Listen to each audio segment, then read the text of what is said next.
So, we are a cyborg that has gotten, like, part of the, like, memories of a human, implanted, copied, whatever. And yeah, basically we are now living in a like, not abandoned, but like run down a bit more, like space station that like more lawless people live in, because we wanted to escape the corporation that like, yeah, basically made us, because they made us work to the bone. Or to the wires, whatever. So yeah, that's where we're currently at, and we got rid of a lot of stuff that harms us so far. Well, we still have one problem left. Okay, one thing I'm seeing here right now is that the autosave did not kick in when I... That's okay. When I did... Because I did actually, like, already pass the night yesterday, right after stream, because I wanted to make sure that it saves here and with food, but apparently it didn't do that. That's okay. Let's repair ourselves a little bit, just to get one extra thing. So we have the scraps. But yeah, basically, like, the last thing right now we need to figure out is how to separate ourselves from eating stabilizer, because right now, if we don't use stabilizer every couple of cycles, our body or organs or technological ones break down, and that obviously isn't good. So yeah, we're currently trying to figure out if we can like live without stabilizer, because at the moment we cannot even like leave the station without like a supply of them or something. Which obviously isn't that easy. Even before you enter the office, you can hear the sound of Rabaya working in the heavy bag. She's hammering it, the chain creaking as it shakes with each hit. She's been like this since... Sabine doesn't finish the sentence. They're sitting on a stool looking at the terminal in the corner, searching through the SNR data you pulled all these cycles ago. How have you been? I'm well, Sleeper, happy to no longer be haunted. They smile. Yatanga has plenty to deal with, and without Yannick, I'm free. They glance nervously at Rabaya. Rabaya stops punching, and in the silence you can hear her breathing hard. Sabine looks over at her, and you sense something between them. You realize you haven't seen them together since they tried to kill each other in the same unit. A lot has changed since then.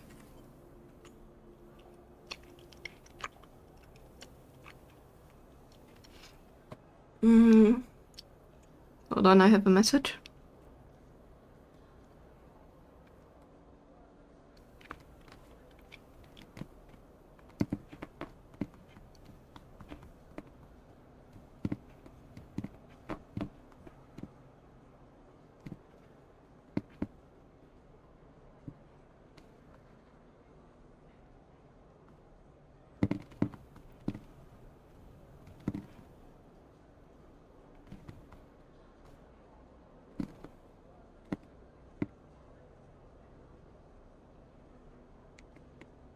Okay, there we go. They hooked him up like a puppet. Rabaya hit his back, rigged that thing in his head so they could control him, pushed the old Yannick out. Don't know why they let him in. Rabaya throws a few more punches. But it's a lesson, don't let them in. Not afraid. Yatanga shouldn't deal with corporations. We never will again, she spits. She comes away from the bag. At least Yannick's death has been treated as natural. There's a chance we can come back from this, that Yatanga can hold on, but there are opportunists trying to take control. Sabine turns to you. Yes, but now the connection has been broken. I've been looking at removing the trackers from the implants in Yatanga's enforcers. It's a significant job, but I think with time I can do the surgeries. Rabaya walks away from the back towards the far side of the unit. Those surgeries will never happen if your tanga collapses, she shouts back at Sabine. Clearly this is a well-worn argument in this unit. What now for you? Sabine looks over at Rabaya. I want to help fix this mess if I can. There's the implants and I want to return to my surgery. The low end needs the doctors. What I understand now is that your tanga can be something, if we want it to be. Coming here from SNR from the core worlds. All I saw was a gang, and with Yannick keeping me on tight leash, they shudder. Rabaya believes, and I want that belief. They look unsure. I also want to be done with SNR, but I doubt they are done with me. They glance away, rubbing their shoulders. I hope you're alright. Me too, they smile. Been wanting to say... Sabine begins nervously. I'm sorry that I didn't tell you where I came from. I know I've apologized before, but I want to, again, they pause. Properly. When I leaked the data on the sleeper program, it was to try and help people like you. They grit their teeth. But after all the cycles here being pushed down, pushed around, trying to survive, all got away from me. So when you turned up, they signed, it shook me up. They run a hand through the hair. But I ended up here, so... They look at the Rabaya. Oh, of course, they reach into her pocket and take out a handful of vials. These are the last of the case. You can have them. They drop them into your hands. After these last few, I don't know what we can do with the SNR connection broken. They look down. But I know there are other ways. Repairs, other pharmaceuticals. I even heard there are some labs on the Greenway. Perhaps they can help. They meet your eyes. I'm sorry, I can't do more. Thank you for everything. It's okay, we already found a way before we took care of your tanga business, so we don't have any time crunch, because we just need mushrooms. And or the seed. We need to figure out what the seed brings, but that one has a lot of cycles.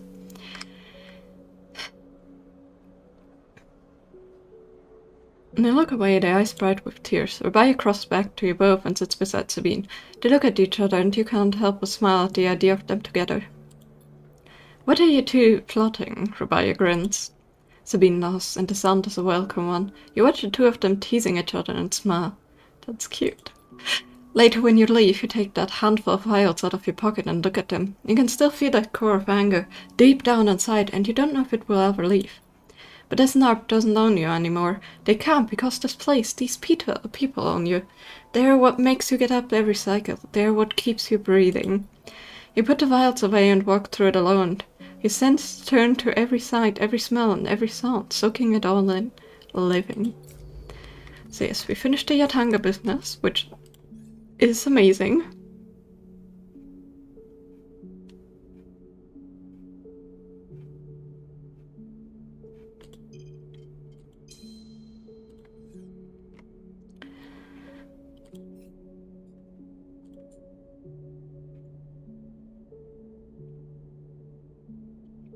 So we wait for the seat right now.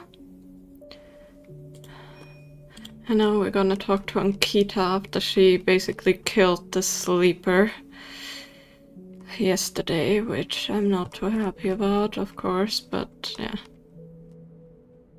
This gap here is always weird. But I guess that's where the light ship was. Oh gosh. Yeah, no. We already found the way, so I'm not too worried about that. Also, we got 3 stabilizers. Damn. But yeah, we already found that. We turned in the mushroom to the scientist on the green whale. Maybe she can do something about us needing the stabilizer. Okay, I need to... There we go, I need to actually wait another cycle.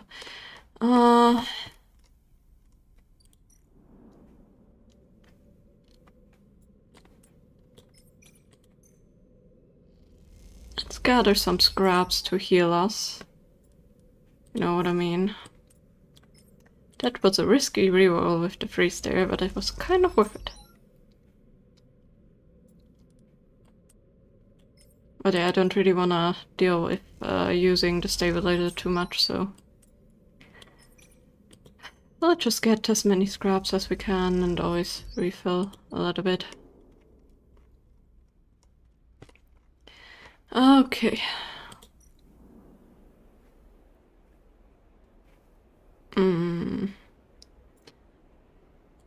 Let's first eat something, or else we will lose some stuff that I don't want to lose. That's the annoying thing, when you sleep, you starve. How dare they do that, you know? But yeah, let's use the scraps to repair a little bit to unlock this one. And then end the cycle. I think it goes back one though, so I should have used two. Yep, that's annoying. Also, yikes. Okay.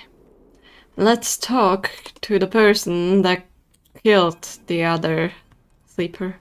Spot Ankita.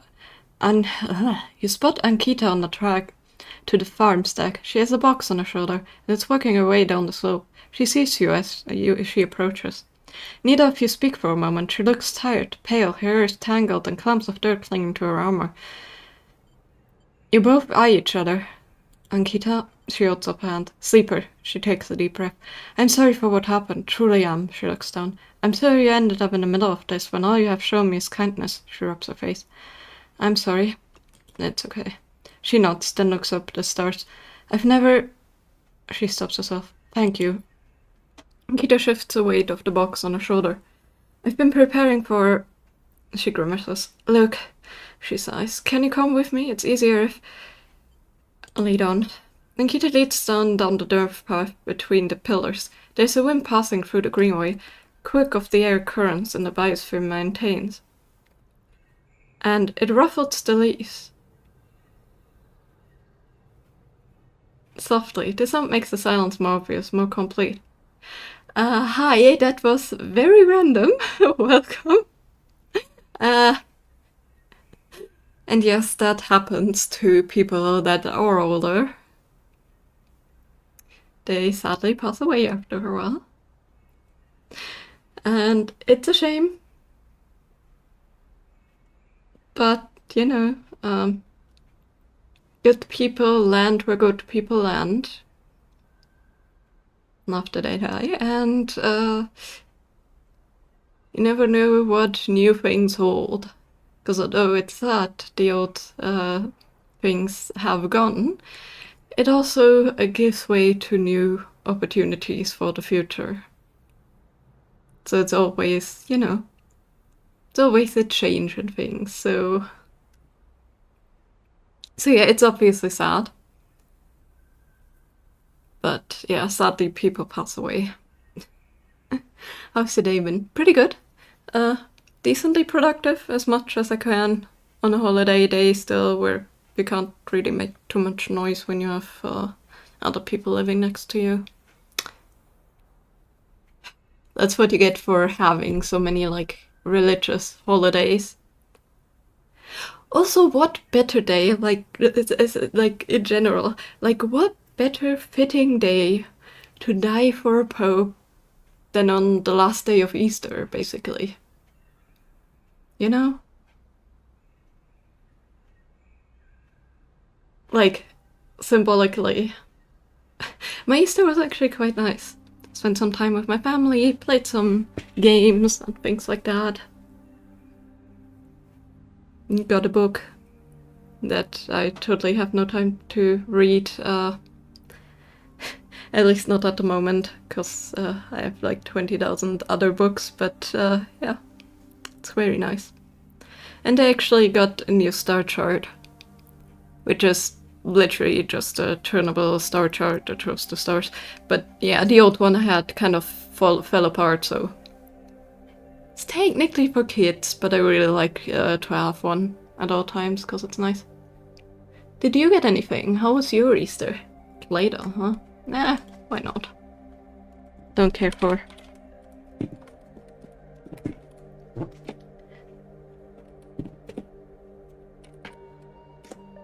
Don't care for Clay-Doh as much, but might as well.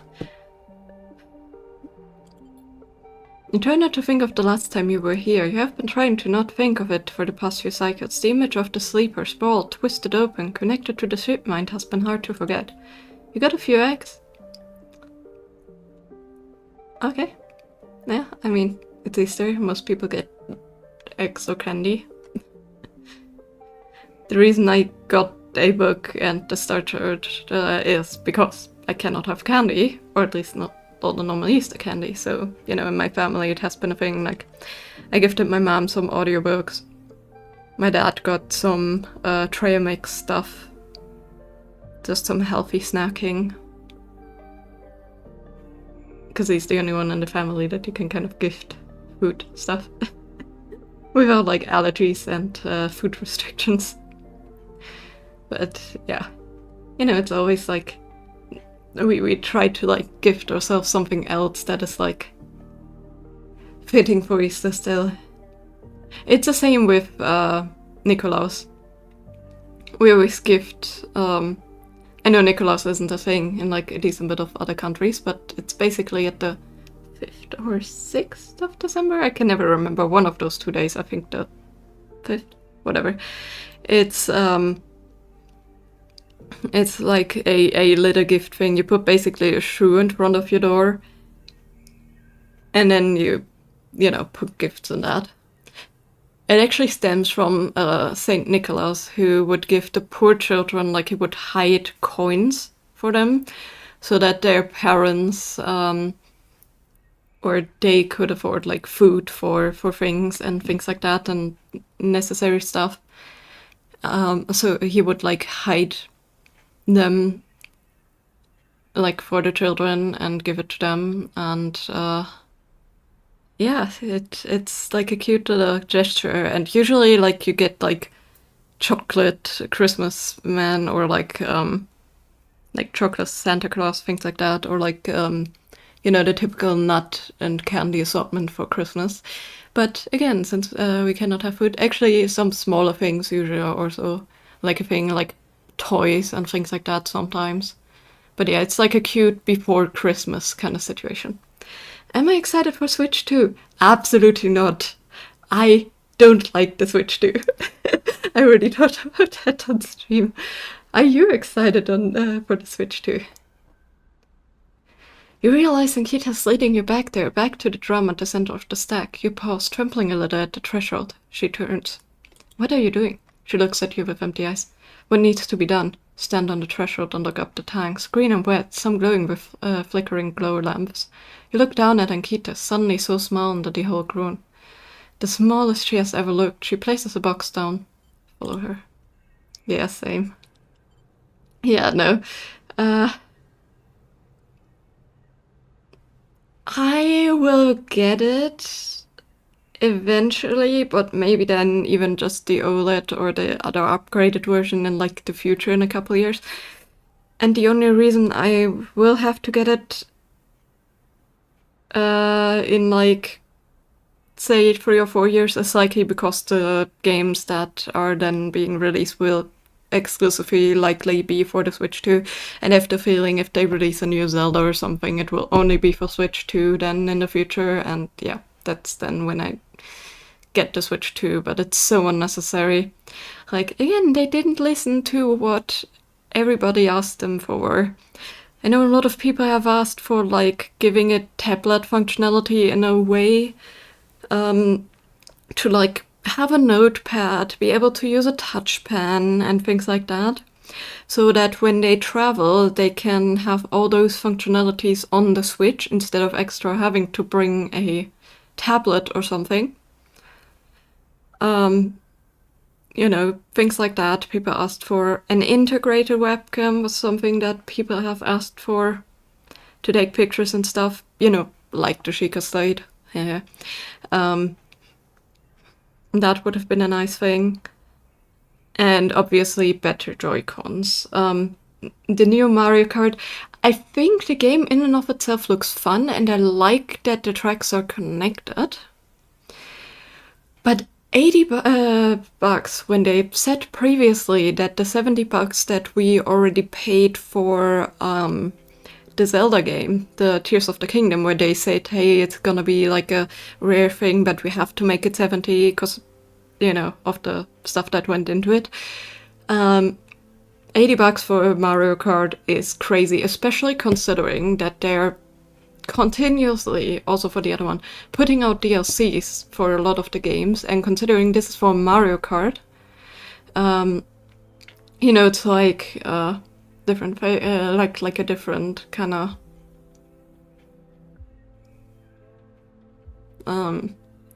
situation. Driving between tracks is iffy, yes, and the cycling of tracks is fun. Indeed, like to have the repeated stuff, which that is one thing I'm gonna miss. But like the idea of like following tracks with like the scenery going into each other, and like the idea of them having a place in the world seems quite nice. The only thing I wish they would have done again would have been like a quest line. Like, you know, for example, for the Mario and Sonic Olympic Winter Games, for one of the games, they actually had a storyline that involved like all these tracks and things. Like, especially if you have a world like this, I really hoped for a storyline again. I mean, we even got quests before, but yeah. Yeah, plus them saying mega mushrooms and feathers on the item is funny. Yeah. I mean, in the Mario Kart realm, kind of. But like, in that sense, we already had some kind of mega mushrooms in the DS version, you know? And the feathers too. Mario and Luigi Winters was not a storyline. Sorry, but the Winter Olympics had a storyline and it was pretty decent. I actually liked it. But yeah, the quests of the other Mario Kart indeed were not a storyline, but they were like nice on the side quests, so you know, if they could integrate that kind of stuff.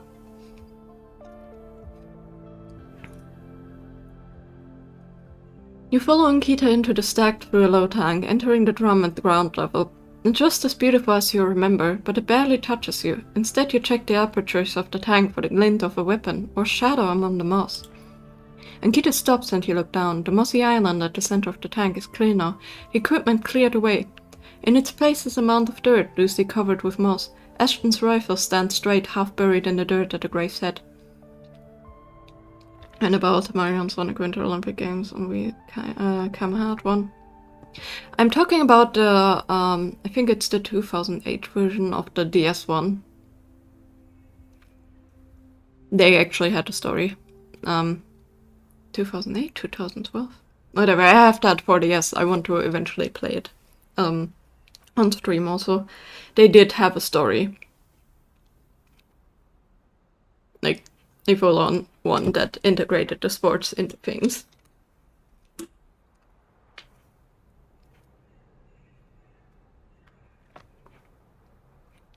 Yes, the DS one did, but only the winter one and not the normal Olympic Games one. I never really was interested in the ones without story, like they were fun for a while, but not really. So the only one I really picked up was the winter one. Okay, so they made a grave for the sleeper that died. Oh, I hate allergies. When you have like the feeling of you having to cough, but it's like a dry cough, like because you don't really have to cough, just because you got like pollen in your lungs. So annoying. I buried them together, Akita waits without turning. He will stand there in silence for a little while. Okay, so Ashton shot himself because he loved her too much. You think of questions you could ask about Ashton, about the sleeper. I don't want to ask. You realize that those questions don't matter anymore. The water drips, the moss trembles. You both stand in silence for a while longer. You both feel it, life creeping back in. The silence ending. Ankita shifts her weight at the start to walk out. You follow her, suddenly eager to be back out in the open space of the greenway. To be away from this place forever. Stand outside and breathe the fresh air. You stare at the green leaves and the stars wheeling above them. That's it, says Ankita from somewhere behind you. You try to think of something to say but can't. Ankita puts a hand on your shoulder and turn back to her. At least take this, she forces a handful of dry shits into your hand. It's what I owe, she looks at you desperately. You look down at the metal bars. Ugly little things, you think.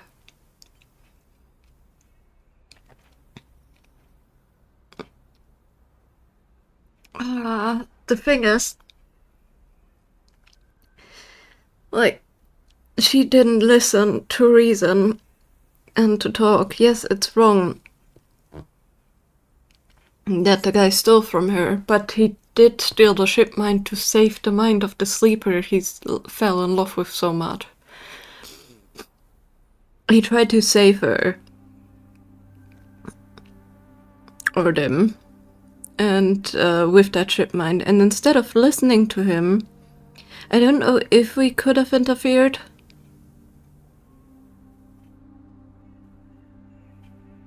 Maybe if I had made a different decision. But, yeah. Still, it was her choice to kill the sleeper.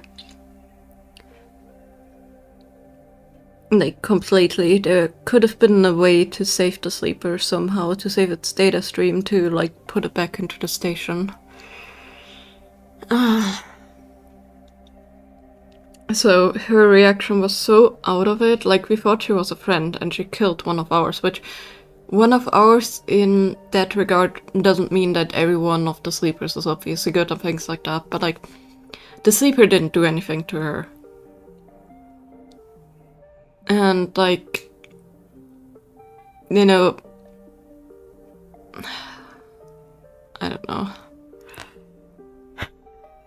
I'm gonna take the shits because I need them. But I don't think I'm gonna ever talk to her again. Take the shits and turn without saying a word. You continue up the track and she does not follow.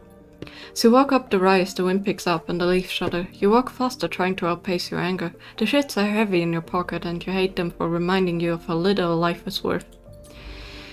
Yes, but the thing is... The bad end, finding on through might at the edge of the... Maybe we could have solved them. The thing is... Like, if we don't take them, we kind of need them to try and find a solution for us to be free of this, like, collapse that that happened to the sleeper. Which hopefully we will find out more in 5 more cycles. So I'm gonna take them. But, yeah. Only because I earned them with the work I did, not because of what happened.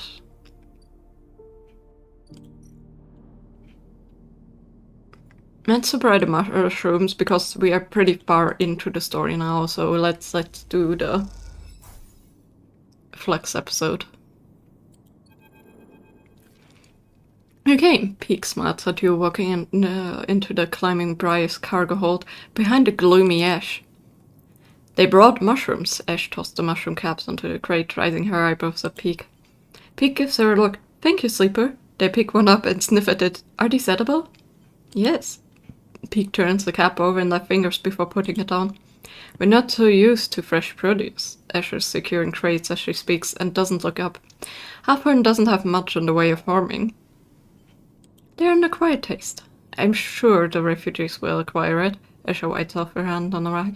Most of them are from Ember's moons, so they're used to eating green and growing things. Not like us, XPR roughnecks. XPR? It's an interrogation, she clears. Either way, we're done with that place, which is all you need to know. Asha leans back against the crate she was securing. We're going to need more than a few mushrooms if we want to help those refugees too. What do they need? Food, water, components, a whole lot of things. Ash stands and walks over to the mushrooms you brought, placing them into a small container with care. The problem isn't just getting supplies, it's getting them through to the ships. Can't you speak to Havnash? We aren't exactly welcome guests, Pika explains. If anyone figures out that we came in with the refugee ships, we'll be quarantined as well. Why is there a quarantine? Pete jumps in. The eye has closed-loop life support system. Just like any orbital installation, any unfamiliar illness or significantly increased strain on life support could cause a cascading collapse in its system. Ash scoffs. Are we making excuses for the bureaucrats now? Pete turns. We're being realistic, Ash. But these people aren't an increased strain. They are living people, Ash stares at you. Even calling them refugees is just a way to turn a lot of scared, desperate people into a single monolithic group. Ash slides a container full of mushrooms into one of the cargo hold racks. Look, as much as I'd like to chat, we still got a lot of space to fill on the salt, so if you're going to help... I think Ash is trying to say we need your help, and quick, Peek says, glancing at her. The refugees behind the cordon. They won't be able to hold out indefinitely. We need to get supplies to them in the next 12 cycles, or... Ash steps forward. Or Ash will have to bear the responsibility for whatever happens next. I'll help if I can. Peek looks nervously at Ash. They were hoping for something more concrete. There's 3 things we still need to secure. Water, food, and scrap components for ship repairs. Ash gestures to the storage containers around the hold. Water we can find a way to source, or, my preference, just siphon off from the underground reservoirs on the Greenway. Peek raises their eyebrows. Ash? She ignores them. For food, things could be tricky. Those mushrooms are delicious, I'm sure, but no way we can get enough volume to feed a flotilla. However, I saw an algae stack on the way over, if we can get access. No more stealing, Ash, Peek signs. It didn't say steal, she stares at them indignantly.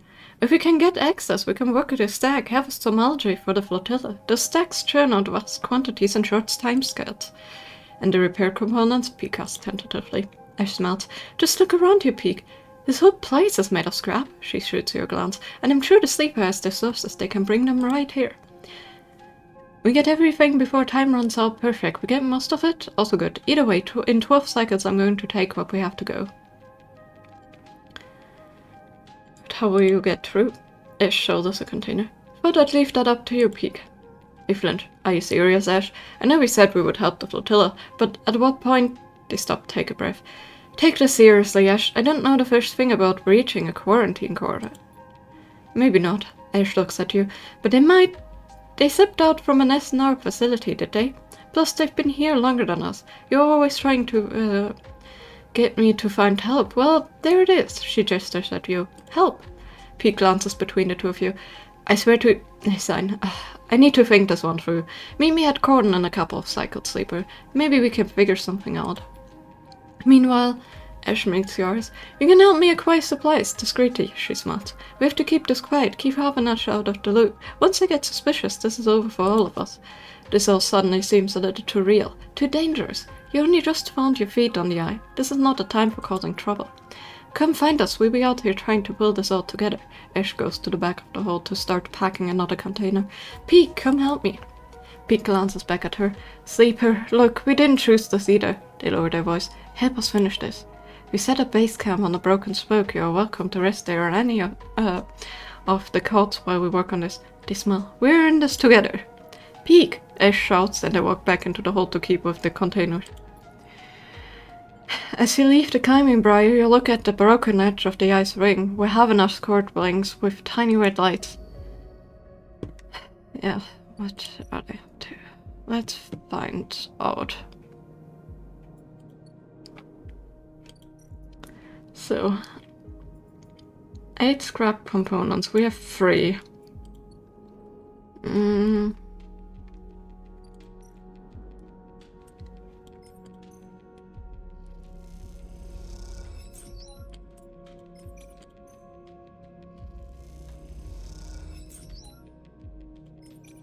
I mean, we have +2, so that should hopefully help.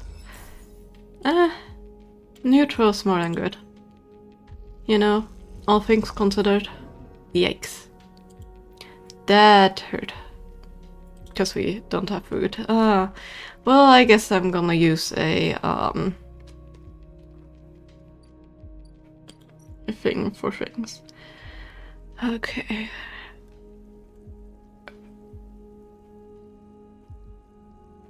Okay.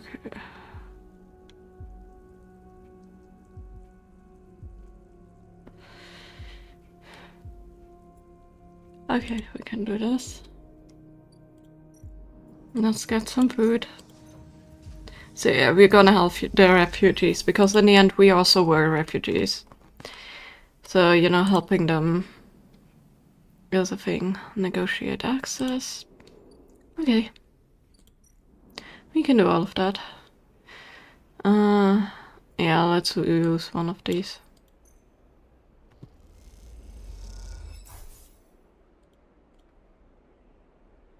Apparently we have an active scene somewhere.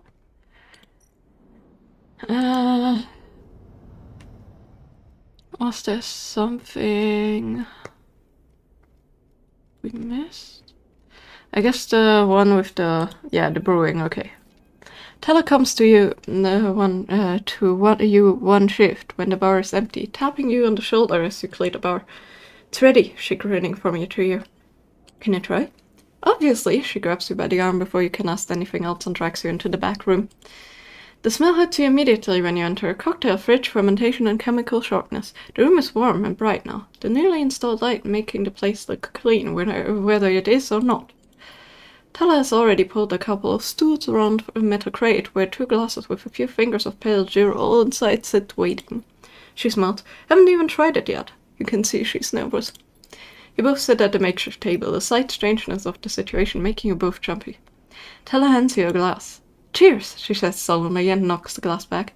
You do the same. The fifth sensation is burning, a sharp, nose-clearing blast of alcohol that has your brain querying where you would like to activate safe mode.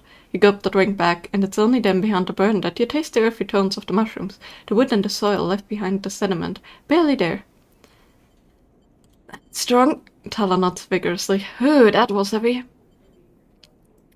As promised to. You think? She swats a glass and puts it on. Wait, I have an idea. Tala grabs a metal bottle from the newly installed work surface and adds a few drops of water into the Girol. Try again. This time the burn is warming glow, harsh but fading off, and the woodiness less heavy. You taste something floral in among the marshy decay, something fresh and bright that you never expected to find. Both you and Tala meet eyes. It's really good, right? It is. Tala grins with a full face, and it makes you smile too. Tala pours out some more Girol and then adds some more water. The action's already taking on the quality of a ritual. You both drink. Tala tucks her feet up beneath her round stool, folding her legs. She looks down into the glass and swats the liquid thoughtfully. It's growing on me, Tala laughs. Go steady, we need to stay some for serving at the bar, she smiled. Thanks for the backup. You clink your glasses together. Tala looks up at nothing in particular. My father opened this place, you know, she says out of nowhere, a thought suddenly becoming words. It was his attempt at making a life for us, for my family, when we got to the eye. You were refugees? From Sinda. Yeah, it's one of Ember's lesser moons. She takes a drink. Don't remember much, I was only tiny when we came. I was just thinking about something my father told me. When he first set this place up, he wanted to call it the Bantayan, but he was afraid it scared the customers, so he kind of translated it, hence the Overlook. And these past few cycles, when I've been here, I've been thinking that I should rename the place. She looks at you. The Bantayan, what do you think? What does it mean? Dad said he translated it to Overlook, so something like that. Watchtower, maybe? Lookout? Tala picks up her glass. Dad said it then, to the Bantayan. You both clink your glasses and drink up. Tala hisses through her teeth. Still harsh, she lost, then suddenly grabs your shoulder. Oh, sleeper, totally forgot. She stumbles on her feet. She lunges over the corner of the room, covered with plastic sheets, and whips it off, like a magician performing a trick. Beneath is a neat little kitchen, sink, a work surface, and a compact oven with a hob. Your kitchen! She doesn't give you time to respond. You can come make stuff here any time, as long as you promise not to raid the mushroom farm. I need those for Girol. I was thinking too that if things pick up, we can start serving proper food at the Bantayan. She does. Do you like it? It's perfect. Tala gives you a hug, then quickly stands back. I'm sorry, I'm just glad you were here. She grins. I think we had enough. She glances over at the half-empty bottle. Perhaps you're right. Tala tidies away the glasses. You inspect the kitchen, checking that it all works. It's small and salvage, but after what you've had to put up with, it feels like a dream come true. Later, when she's done for the day, Tala comes back through the bar, and you share a glass of the good Girol, the one she didn't distill. And this time you talk about nothing in particular, sharing stories about the regulars or discussing the best place to eat on the eye, which, after everything that has happened, feels like a nice change of pace. When it comes to time to leave, you promise to cook for Tala and agree to let her know which shifts you'll be working on in the coming cycles, and then slip out in the cool of the rotunda. And in this moment you feel for once at home. That is very cute. So now we can cook the mushrooms we actually have, and we can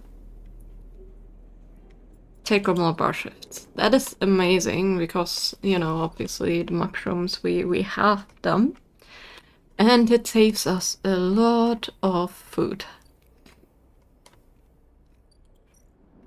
But let's get back over.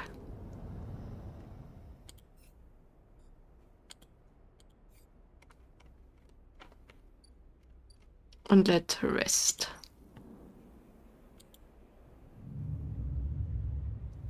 Haven't really fed the cat in a few cycles, but I think that should be fine. Don't even know again if it does anything, but I like to believe that it does. Either way, let's get 2 more pieces of scrap. Since we have the bonus that just use this, and then I need food after this. Okay, that hurt a bit. I hoped it would take a bit less food, but that's okay. So we have the scrap components for the flotilla, so let's bring them over. You look over the pile of scrap components lying in the briar. You look around, the bay is empty. Ash and Peak either elsewhere on the station or on the bridge a couple of levels up. You begin sorting through the pile, separating out useful components and boxing them by use. You don't recognize everything you find, but before long you get into the rhythm of sorting. So your mind starts to drift, your attention being drawn onto the dark corners of the bay. The briar is surprisingly good condition, considering that Hafron and XPR must have been operating it for decades by now. The marks of care are everywhere, from the delicate patch jobs polished to melt into the original finish, or the carefully bound wiring run through custom trunking.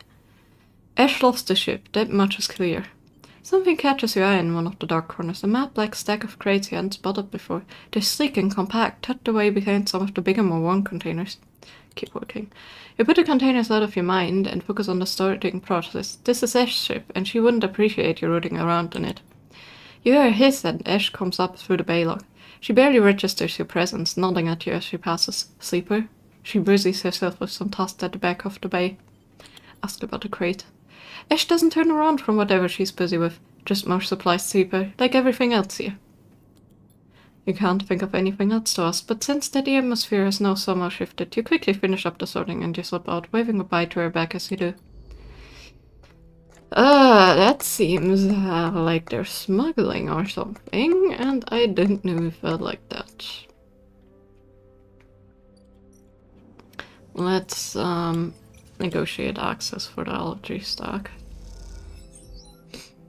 It gives 2 each time, so please be better. Amazing. That means we finished that one too. We're slowly getting the supplies here. Okay.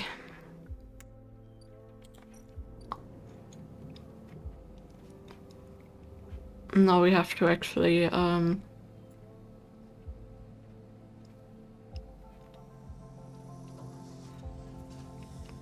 okay. Okay. This is a start. That's a good start.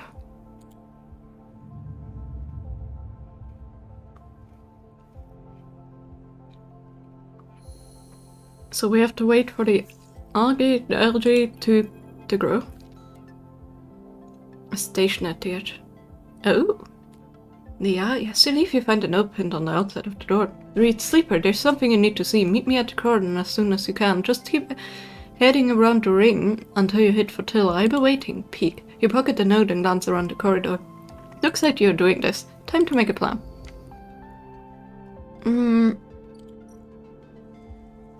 Yeah, but first let's get water for the Flotilla. Just a little. This will take quite a while, huh? Activist, huh?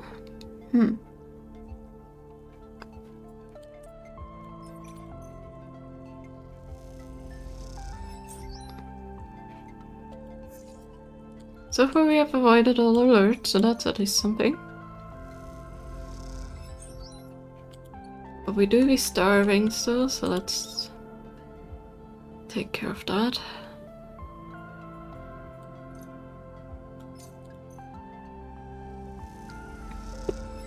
And then with the rest, let's work the stocks to get a bit more money back.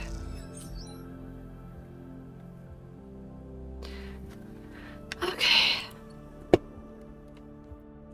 And I guess we have to go back to the flotilla thing, because else we will not be able to finish this, Yep. Peak. There we go. Sleeper. Peak catches your attention from the shadowy corner they were leaning against. Any trouble getting up here? This place is huge. Certainly is. Havenach have been busy. Come take a look at this. They beckon you over to the nearby window, which looks across the ruined ring to the blinking red lights of the Havanach cordon. The cordon's temporary structure is a net of metal rods meant to detect and dissuade any ships when entering or leaving the flotilla. Just jut out into the black, and all around the dogs flit, securing them in place and tending to the red blinking drones that demark the quarantine. It's an impressive and worrying sight. Yeah, indeed. What do you think? Peak interrupts your thoughts. How would you get through?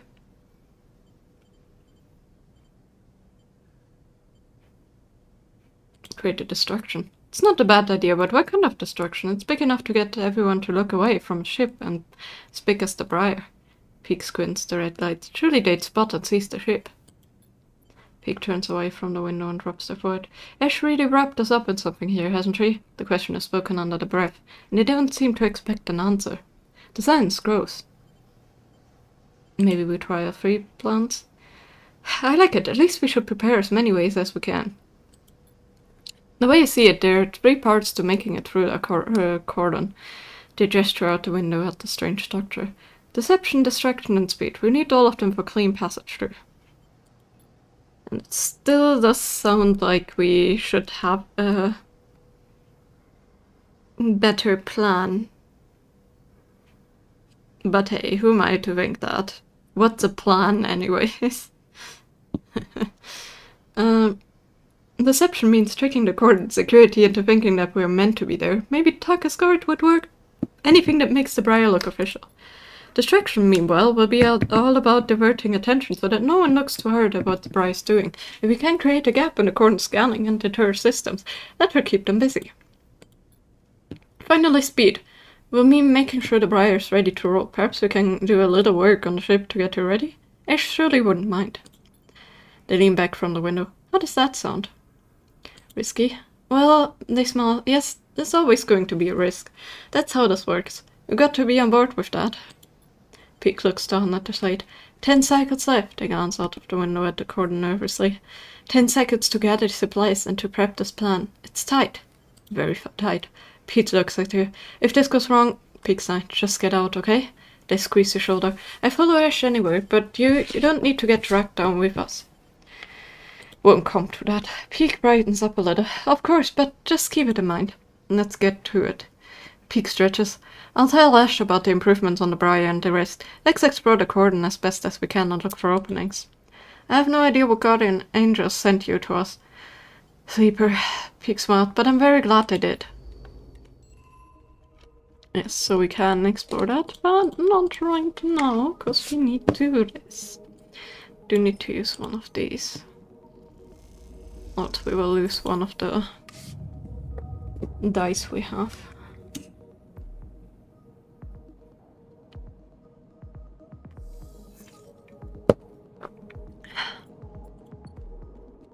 Okay. All things considered, I wanna finish up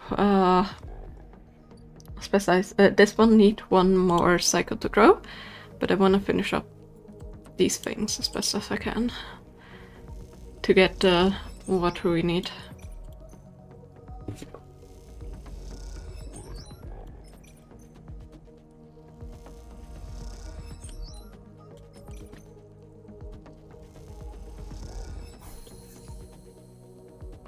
Okay. Neutral outcome. We had one alert The rest was positive. Tucked into a service corridor deep below the reservoir, Ish is double-checking the seals on the water tank loaded into the motorized trolley. Though you are far enough away from any thoroughfares not to worry about being overheard, you both still speak hushed tones. All good? Ash nods silently and hits the ignition on the trolley to start it moving. You take the other side of the trolley and walk up the wide service corridor with its flickering lights and solemn detritus. Your doubt gets used by Havenach, at least that's the hope.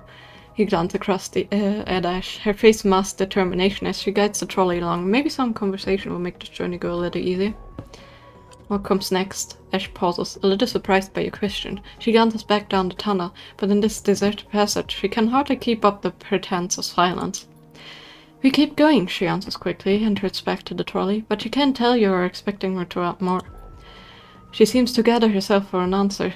Not wanting to ignore you, but trying instead to get her answer straight in her head.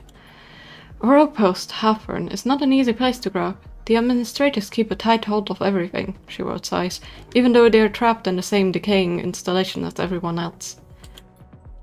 Peak, she pauses. Peak found it harder than most, she pauses again, judging her word. I stepped in to help them out.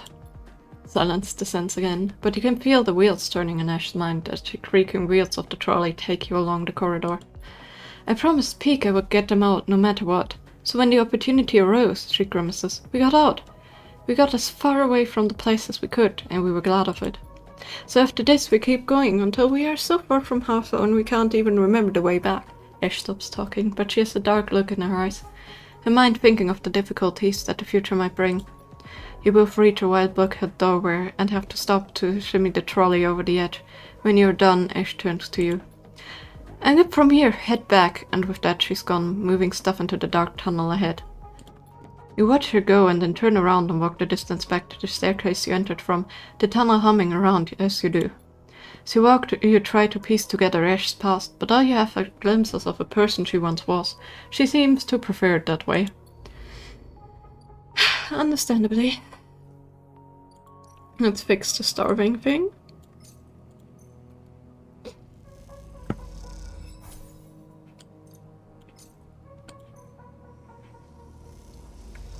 And then the last thing we can do this cycle before we can harvest some of the algae, as those need to grow, is we can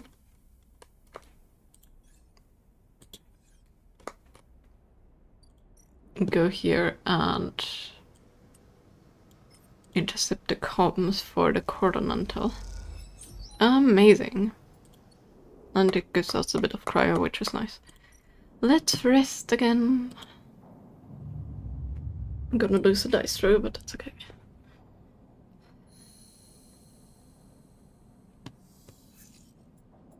Yikes. Better. That was some terrible RNG there for those rolls. I mean, it's not much better, but at least somewhat. Let's harvest the algae. As much as we can.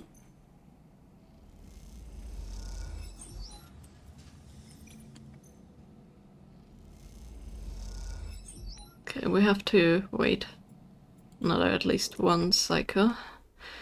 That one is also almost done, which is amazing. It's worth the stacks, even though we don't have the best outcome, but at least we have a +2. Negative, yeah, that's okay. Let's spend some money and food right now. And then let's rest again, and then next cycle we should be able to... hopefully? Oops. That is not what I meant. I want to do this. Next cycle, hopefully, we will have enough to harvest the algae and take care of the rest. So first of all, we have the botanist stuff that we want to work on. So that's gonna be interesting, because we will figure out what the seed this part of the station gave us has. He's leaning against the metal crates you just loaded up with algae, packed and dried into bright green plugs. Ash hops onto one beside you, flexing her aching back. I hope the rest of you reduce like algae. Ash squints at you as if you just interrupted her train of thought.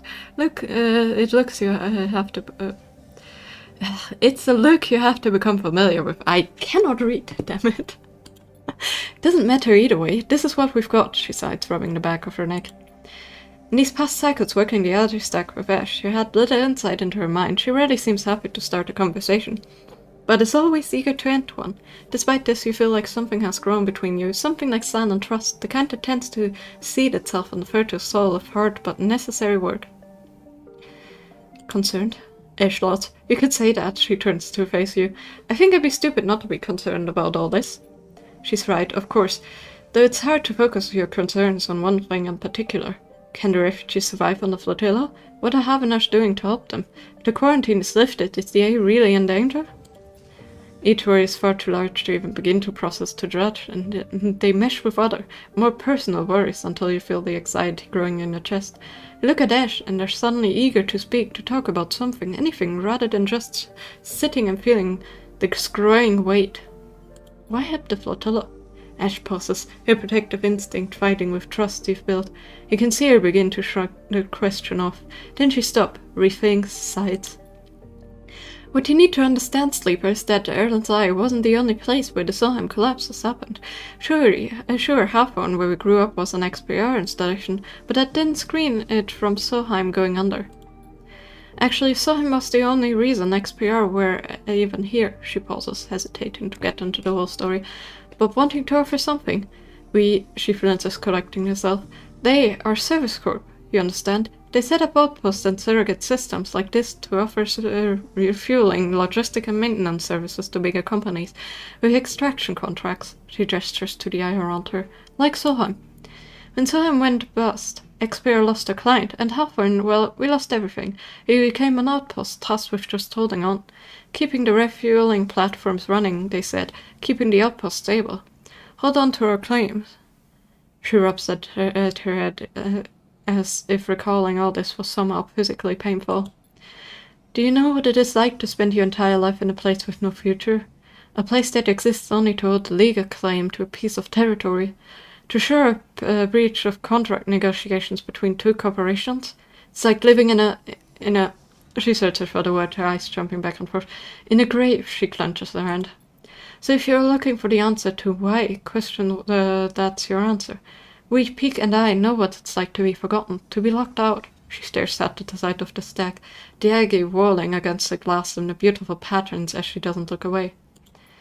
The silence extends, and you realize the conversation is over. Ash seems angry, not at you, but with herself for even voicing such ideas. After a while, you stand and start loading the crates onto the powered cargo trolley that Ash will run back to the Briar. As you do, you try to catch her eye, but she avoids it, soothing herself instead with the comforting simplicity of physical work.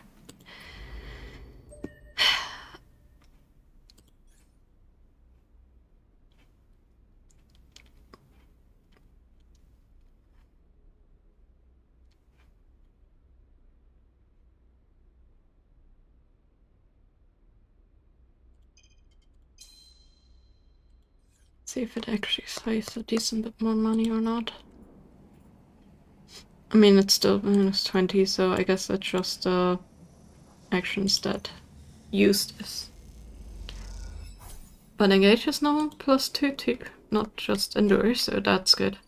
Okay, let's go to Rico and talk to her about things. Rico has something in her hands when you enter the lab. Looks like a knotted twist of woody stems, a ring about the circumference of a human head, consisting of a single stalk at one side and a branched woven network at the other.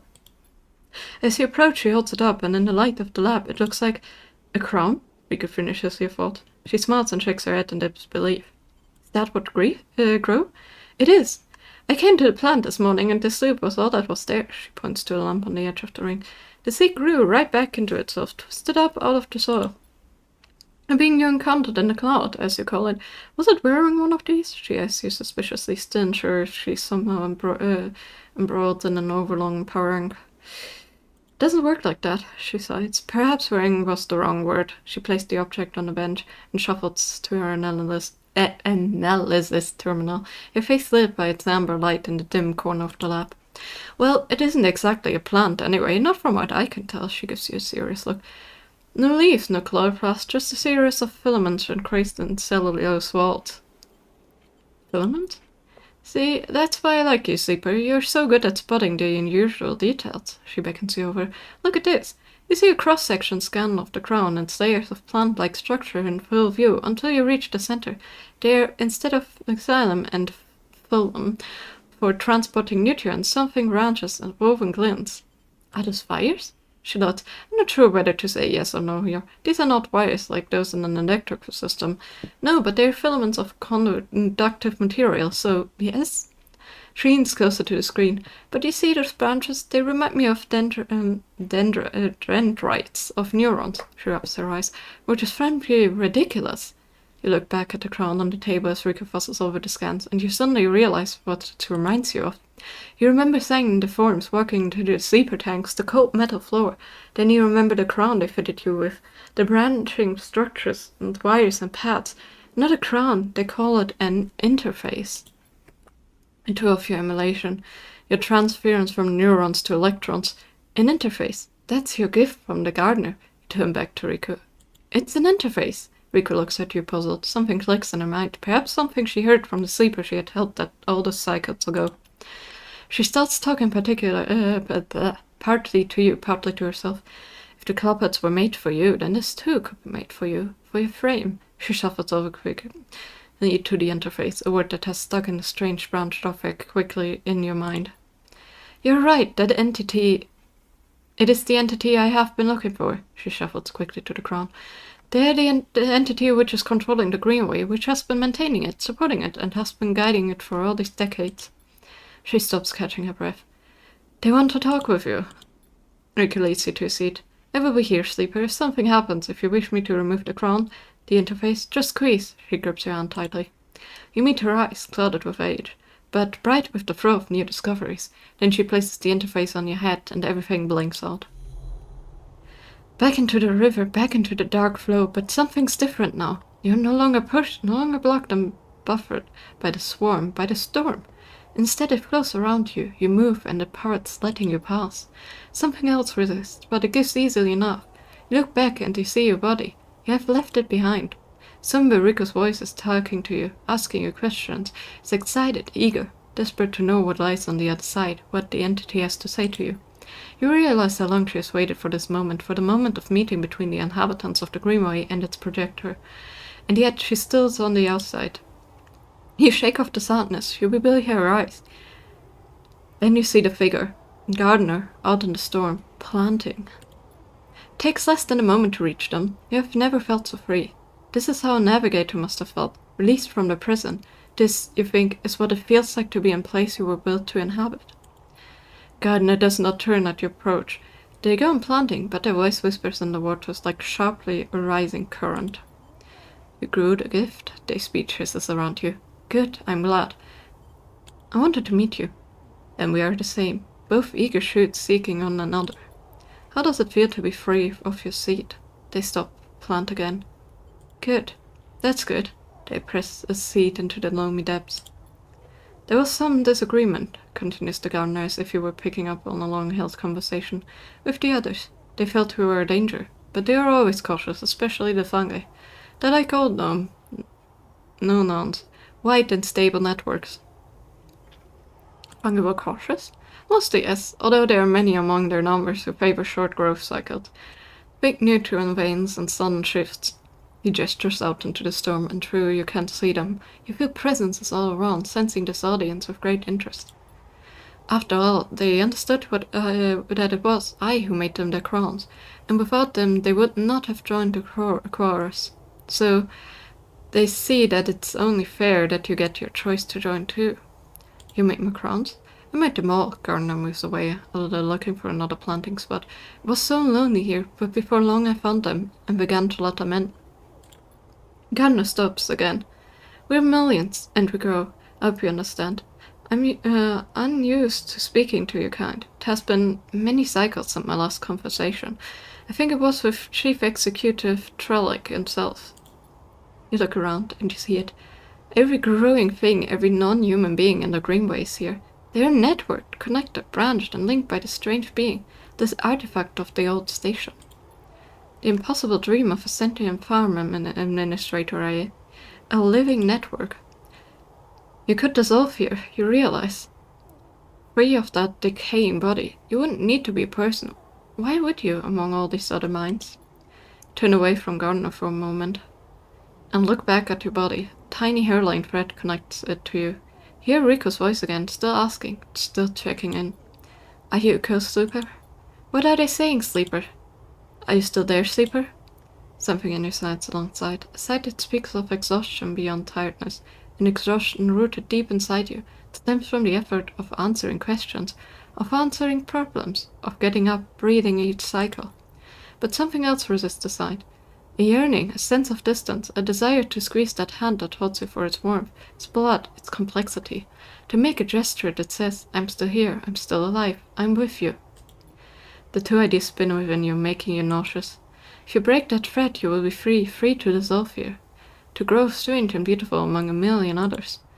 If you squeeze Rico's hand, you will wake up back in that dying body with all the pain and warmth that entails. Now's the moment to choose. We're not gonna break the thread. We have made too many friends and too many experiences. Your eyes track the thread across the whirling dark back to your body. This choice, you realize, will not be presented again. Follow it. We have so many people we want to help still that we can help, even if it means we have to take stabilizer for all eternity. You don't look back at Gardner, you don't dare risk it. Instead you follow the thread, delicately, carefully, like a dryer following their lifeline back to the surface. The river whirls around you, but it doesn't pull in.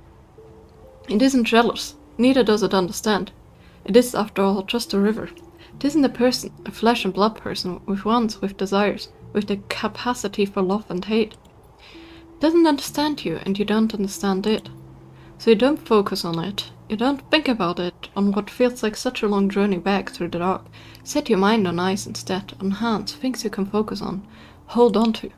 And then after an age of crossing, you're there, settling back into the chair, into a body in a chair. And the overwhelming sensations that come with being a living thing, with a rich and detailed sensorium. For a moment you feel like you have made a terrible mistake. Who would choose this weight, this anxiety, this deep well at the center of existence? But then you feel it, Rico's hand gripped hard around yours, trembling a little, sweating a little. Rico's hand with its brittle bones and crumpled skin. Rico's hand.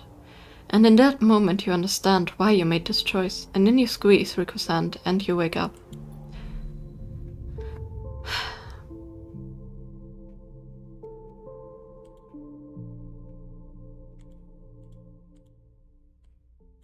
Technically it says we're finished, but we're not, because we still have the other story, so I'm just gonna skip the end here. And we're just gonna continue like this hasn't happened. Thank you for the stretch redeem, Stevie. Nice to see you. Yeah. Big stretch. Sleeper, Rico's voice comes wavering through the dark. Are you still with me? You sit up at the lab, bright green glare fades, and you gather yourself. I'm here. Rico smiles. Good, she squeezes your hand. Thought you'd left me for a moment. What? She pauses. Who? She smiles. Tell me about it. Tell me everything. Tell the truth. You tell Rico everything. You tell her about the gardener, that strange farm administrator AI that has grown to be so much more. But the chorus. Bleh. That impossible configuration of network plans, and finally about the choice the gardener offered you. She listens attentively, but her responses are hard to read, and you wonder if she might have made a different decision had she been in your place. Thank you, Sleeper, for telling me. I know it isn't easy to say such things. People so often do not wish to hear strange truths. She looks away. And thank you for returning to me, though I know you had your own reasons. She squeezes your hand reassuringly. Something passes between you then, kind of shared sadness for the impossible choice. The choice to escape your body. Or to stay and suffer it. Her smile is warm and generous, and whatever the wisdom of your choice, you are glad to feel welcome at this moment in this place. And suddenly she stands and walks a little way, as if trying to escape an unpleasant thought. You worry that she knows all too well what it takes to make a choice like you did. Rico sighed. So, Sleeper, do you plan on staying in the commune with us? For a while, I've other things. I'm glad to hear it. Rico crosses back over you and takes one on your hands and both of hers. Haifa needs a new blood if it wants to survive, and you're a good friend. The feeling is mutual. Well, don't let me keep you. Rico waves you away and limps back to her terminal. She does, you notice the crown in her hand, and she places it on a bench with great care. Can't help but feel a little curious of what she intends to do with it. Then you are out, breathing the air of the greenway, fresh as a spring morning. The dapple lights make a patchwork of the greening landscape, and you walk on into it, sensing the movements of the gardener's chorus all around. And you're glad to be here, in this strange and beautiful place a little longer. I knew from the beginning that I wouldn't want to join the station. I knew that wouldn't have been my choice. Because, like, the friends we made and things like that are more important, and, like, I couldn't leave them behind. There's so many that we can help, want to help still. It would be a shame to not help them. So yeah, let's get the last part of this coordinator.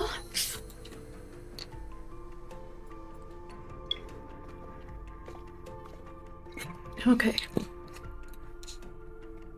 And then let's see where that leads us, because we don't have too many cycles left to finish this quest.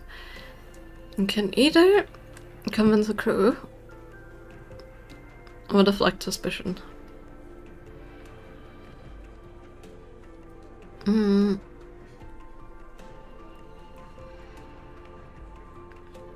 Okay, so how can I escort it is?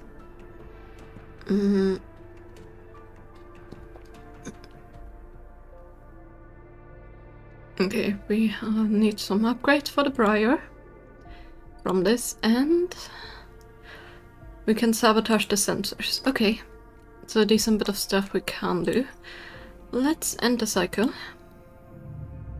Let's get to it in the next one.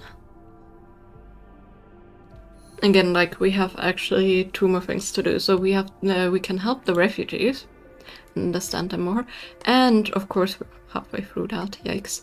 And of course we have the fact that the ship that will leave for the new system they want to build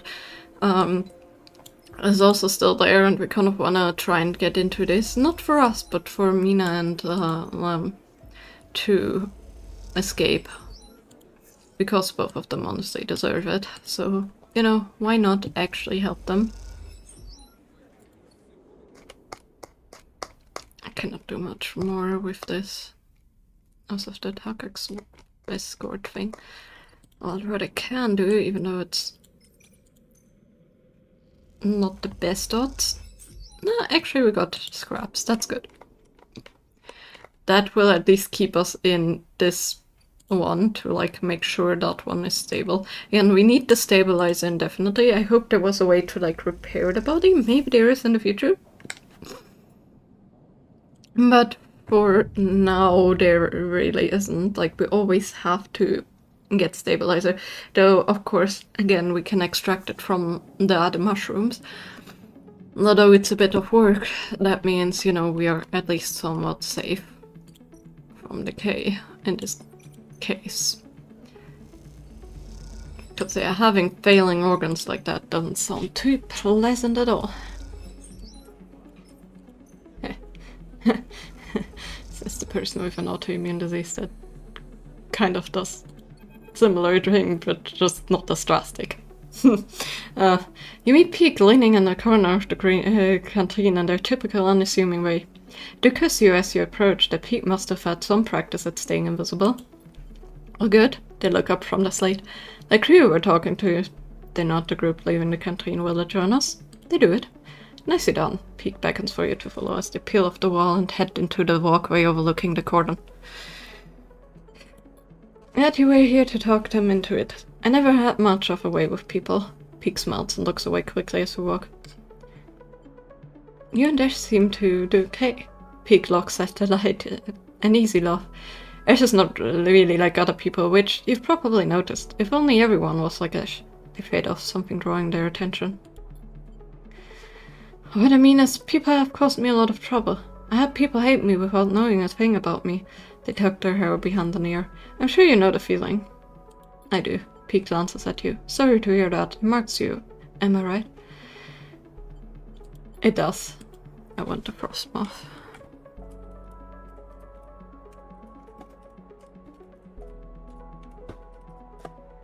Here we go.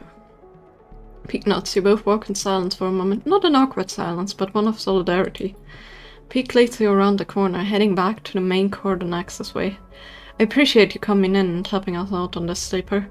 On talking to the trio and, well, you know, maybe after this insane plan is done, we can talk properly. They keep looking ahead and you realize they're nervous. I like that. Pete smiles, looking down at their feet. Let's settle then, they say to the floor. I better report the news to Ash. We have ourselves a tucker escort. Pete stops at an intersection. See you soon, sleeper, and please take care. And with that, they drift away. They head down the glen, gain changing as they do. They practice invisibility, shrouding them like a cape. So we have the crew thing done, which is great. And we haven't aroused any suspicion. Next up is slicing the thrusters. Which of course gives us only one upgrade every time. That's okay. We can do one more. No, we cannot enter cycle while we're stopping. Hold on. We can do one more thing before we have to use another stabilizer. Which kind of sucks, but it's okay. Let's get 2 things of food to fill that up, because again, it drops when you sleep. And then let's sleep and then let's get back. Because, yeah, it's a tight squeezing cycle. We don't have too much time to finish all of the preparations for helping the refugees. And I really want to help them. And this is like the first side quest. I think there's like 3 in total or something from what I can remember. So, or like, I guess they would call it DLC. So we shall see how that goes.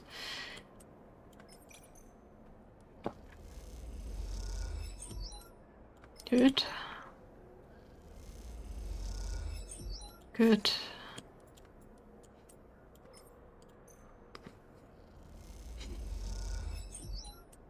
Good. And good. Okay, one more and then we have this whole thing, which also takes 6. Okay. We can do this in 4 cycles.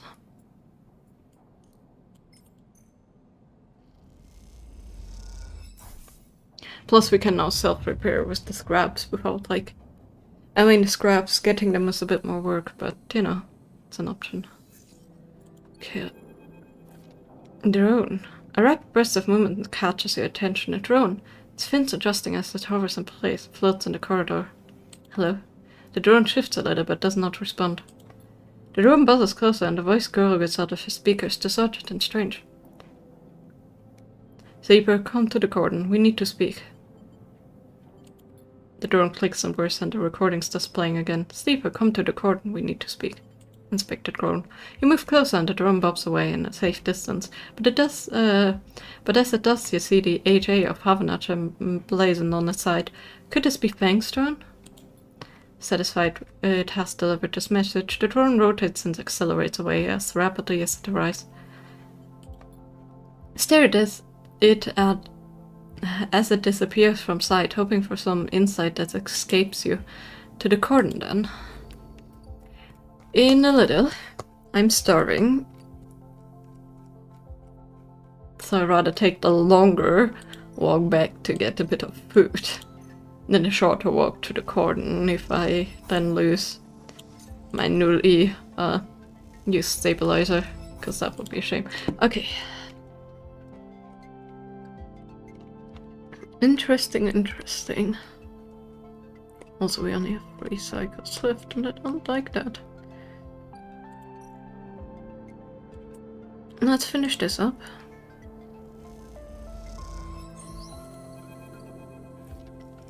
Pete grins as you pedal on The iron thruster sets onto the motorized trolling at the relic loading bay. A bird is from Ish. Barely know how it works. They seem giddy at the idea of stealing the ship parts from Havanash. Isn't it just a trolley? Peak loss. I guess so. I just find physical technology a bit intimidating. To help you heave the thrusters into position, my specialty was computer systems. I mostly worked on keeping the protocols that ran the refueling platforms from totally decaying due to lack of use. There's a lot of platforms in orbit of the moon Halfhorn is on, and Cinder itself. Ash and I ended up having to head out to them regularly to work on them. Sounds like hard work. Are you kidding? Pig smiled. That was the best job at Halfhorn. You get assigned a ship, you get to leave the colony for a bit. So much better than outpost maintenance or canteen work. The only reason we got assigned it was that Ash's mother is the administrator of Halfhorn, and Ash managed to get my name on the list too. Pig looks for the trolley's ignition. Ash's always saving me. They find the switch and hit it, and the trolley starts whining. Pig looks at the thrusters. Ash will install these to Briar as a baby, really? Pig looks towards the bay exit. Truth be told, I was surprised she could bring herself to take it from your mother. Losing a ship, that has to have hurt the colony. How many ships does Halfhorn have? 4, well, 3 now that the climbing Briar has gone. Pig tucks their hair behind an ear. 1 bailer runs, so I imagine they'll have to reduce the number of fuel platforms they can actively maintain. Pig frowns for a second, and then shakes their head. Anyway, screw him. Pig shuffles the trolley out of the bay into the corridor. They manage without the Briar, no choice. Pig smiles, and I have to admit, I love to have seen her face when she saw we had gone. Pig paused. Don't tell Ash that. They walk on quietly, lost in the memories of Halfhorn. Okay, I think I can manage the rest. Pig brushes their hair out of their face. You done more than enough in the cycle. Pig looks over the thrusters. Once these are fitted, the Briar will handle better than ever. You might even get a thank you from Ash. Pig laughs. They head off into the corridor, the trolley whining in its high-pitched whine. See you soon. Yeah, I don't know if we will ever get a thank you from them, but might as well try. As you enter the passage that leads to the cordon, a flash of movement catches your eye. The drone. Stops, make sure you've seen it, and then fits into a side passage leading to a set of narrow stairs. Climb up through a dark shaft, the drone stopping at each landing to check you're following. Despite its lack of expression, there's something overbearing about the way the drone waits, patiently realigning its fins in sequence. After a long climb, you come out on an observation platform. The cordon and the vast ramshackle refugee ships beyond fill to your vision. The scale seems impossible, and immediately you feel small and naive for even thinking you could affect this situation. Something drifts nearby. The drone again?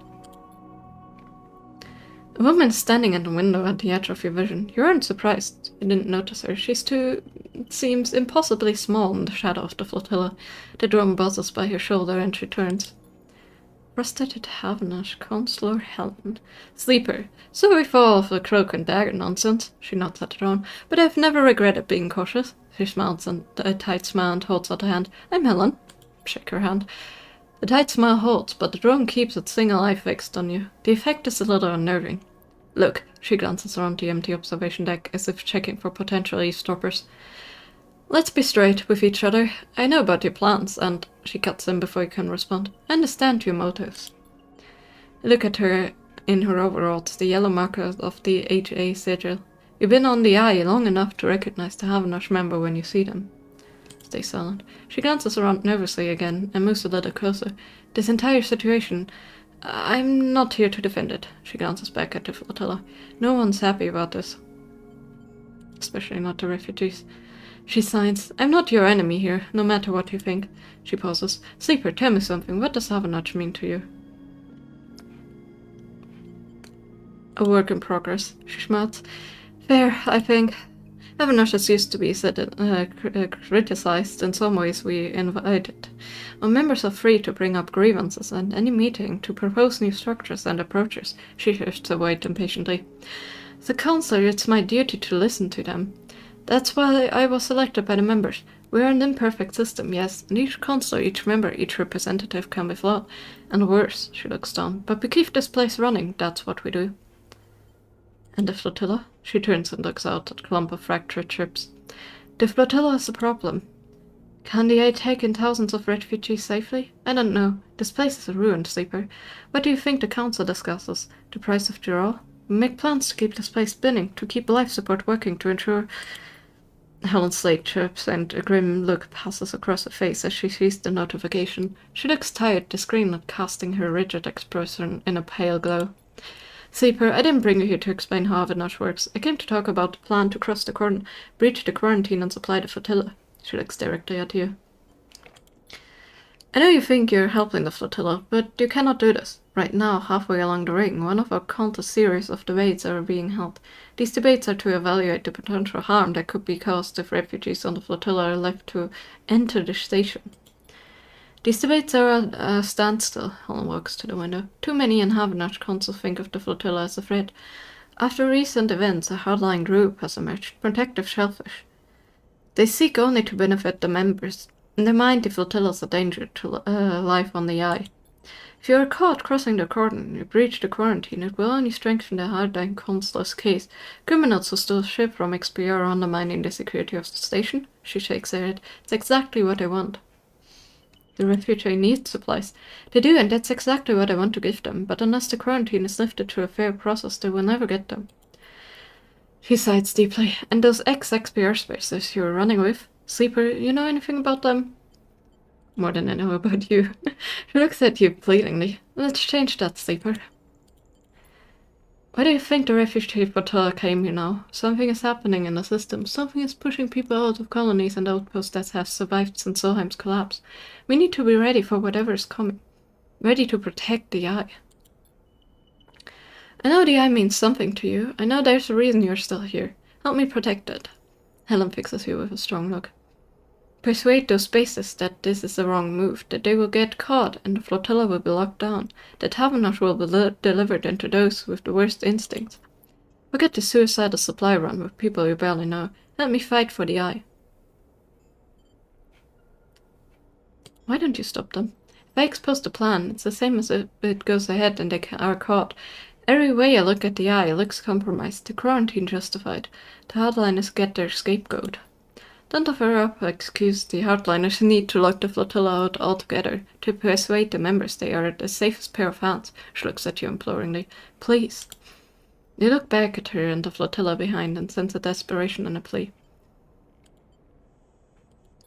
A notification breaks the silence. Shit! She rapidly scrolls through pages of data. Sleeper, I need to go. She looks torn. Think about this, please. Talk to the spacers. Help them see reason. And she quickly leaves the observation deck before you have time to respond. Stay for a moment, watch the lights of the Faxland flotilla and wonder what it feels like to be one of those ships, so close to your destination and yet so far from it. And then you think of the Havanach Council chamber across the Eye, where the right of the people to find safety is being debated. You shiver, and then you too are gone, back to the stairwell in the cold dark below. The thing is, I think they're on the right. And that's a problem. Because helping the refugees, yes, it's one thing, but the problem it causes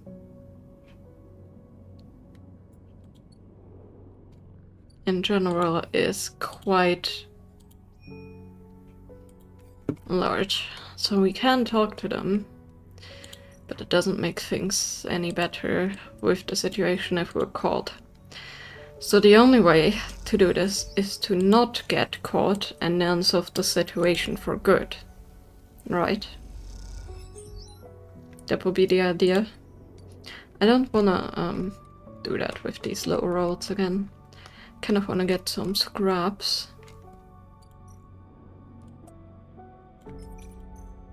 To fill this up if we have to. Ouch. Negative outcome, yeah. No, we really need to fill this up. Oh man, that hurt. Okay, let's do that again. I guess we can only talk to them when we finish that situation. So yeah, the only thing we can really do right now is prepare for everything and hope that if we finish actually all of the preparations, that we're like secretive enough to not be caught.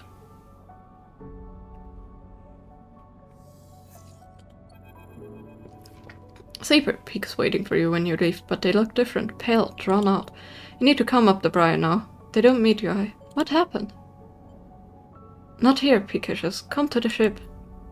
Simple, huh? We'll be waiting, Peek walks away. Don't take long. With that, they disappear around the corner, leaving youngsters and confused.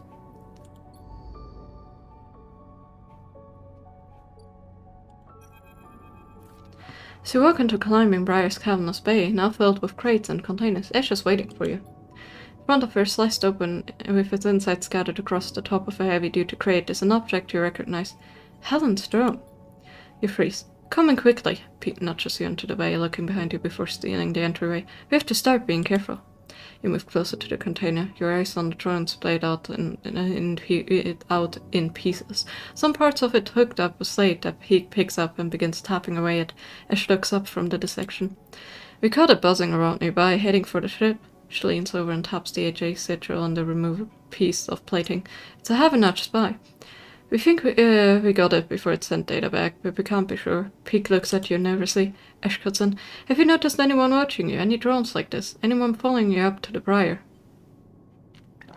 I've seen this drone. Ash rolls, following you. I met its owner. Ash pauses for a while, Peek looking between the two of you. Explain, Sleeper. Ash sets quality. I promised to tell them, and again, the best thing is to be open, even if they hate me for it, so let's be open.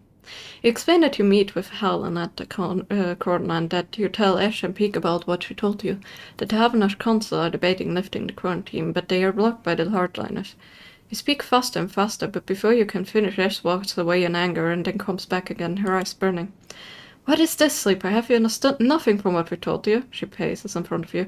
Havenach are not your friends. They are administrators, which means they are interested only in their own power, their own survival, and their own cause. They divide people as easily as sorting livestock. The greater good of the work demands it. The wider project of the station, the colony, the nation. Her eyes are wide as she speaks, her anger barely contained.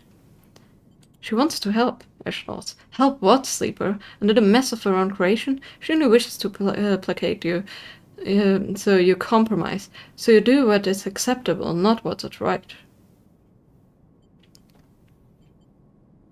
She's trying. Let me tell you something, Sleeper, Ash says, her range shining into pain. When people become administrators, they give up something, some part of being human, being an equal among others goes away. They start talking about the greater good, the system, the ways in which their hands are tied and the process compromise. My mother was the administrator of Hawthorne, and I have seen what it did to her. That noble, higher calling is toxic. People should never have the chance to decide the fate of others. Those that do so at the cost to their humanity. Yeah, but there's a thin line between deciding at the cost of others and actually letting everything go to ruin. Peek tries to cut in, but Ash holds up a hand. Don't stop, Peek. Don't ask me to be reasonable or calm down. Thousands of people are desperate out here. Being reasonable will only prolong their suffering. You're right. Ash doesn't move for a moment. Then she lifts a hand to her upper temple. She goes to say something, then stops. She walks way into the bay and starts checking the straps on the crates. I will make the run, she hangs on the strap. No more distractions. Sleeper, Peek looks for. You have to understand this is personal for Ash. I know. Peek looks away and then at Ash. I don't know, Sleeper. I just don't know what to do. Glance around the Bay of Briar. The walls seem closer every second. This whole thing is closing in on you, and the question is, where do you want to be when it all collapses? You look at Peek. And what do you think, Sleeper? Peek rubs their forehead. Should we do this thing or not? I don't know. Peek nods. Me either. They look at Ash. But you see her, she knows, and she saved my life, so I'm going to say we do it. Nick, squeeze your shoulder. Onward. They slip away to help Ash, leaving you alone to replay the conversation in your head, certain a kind of grim determination setting in the room. Last chance to prepare. So we're doing this. I mean, I didn't think we could get any other result, but again, it's just fair to them that we tell them what happened. And that we've met Havenach Council. At least one person. So the only thing we can do now is really hope that our preparations we do here actually are more than enough to be secretive about this and help the refugees. Peek is waiting for you when you slip out the operation center, nervously poking at the small slate. Sleeper, they hiss. I followed that you were doing on the network. Incredible work. How do you do that? Comes naturally, Peak smiled. I can tell I can tell if that's modesty or just the truth. Interfacing skills like that, it's almost worth being... They stopped themselves. Sorry, I didn't mean. Don't worry about it, Peak nods. Sorry. You and Peak quietly slipped into the main walkway, and you work your way back to the public areas of the cordon. Avinash has had to quickly respond to the flotilla's arrival, and it means a lot of contractors and spacers walking through these corridors. You blend in easily enough. I haven't really met any sleepers before, Peaks begins. As you might have guessed, they smile nervously. Hawthorne is the next PR service outpost. And since it collapsed, no one came for refueling or repairs anymore, so my generation has never met anyone outside the company. We heard about sleepers, they note the new direction, from the data packets that come through from XPR every once in a while. They usually contain news along with corporate propaganda. But the reports were light on the details. SNARP have kept the sleeper program pretty quiet anyway, and I think XPR are only interested in telling their employees about it because it made living in our company town look like a good life in comparison to being a piece of corporation property. They freeze. Sorry again, I don't mean to look down. I'm just not sure how to talk about this stuff. It's okay, Peak smiles. I shut up about it now.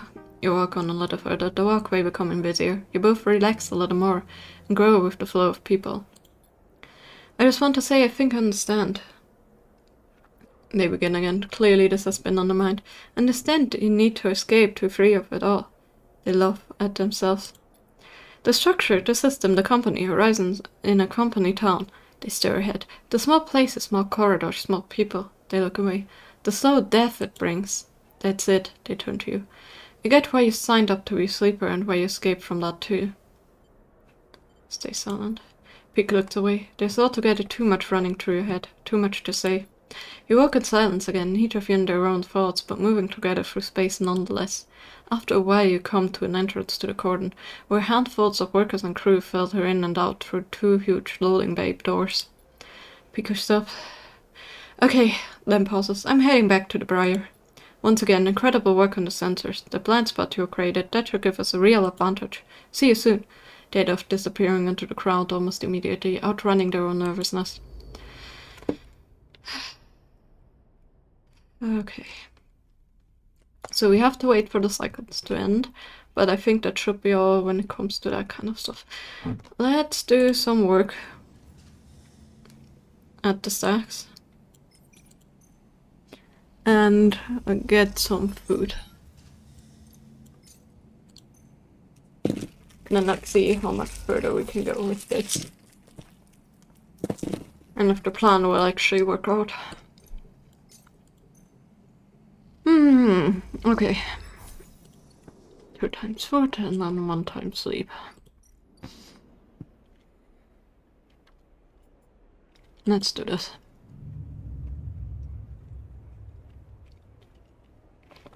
It's actually not gonna finish, so I'm gonna get some scrap components.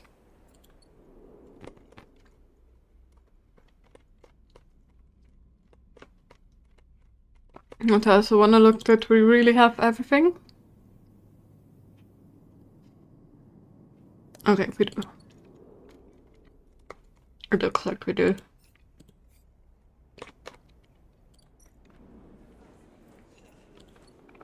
We got that,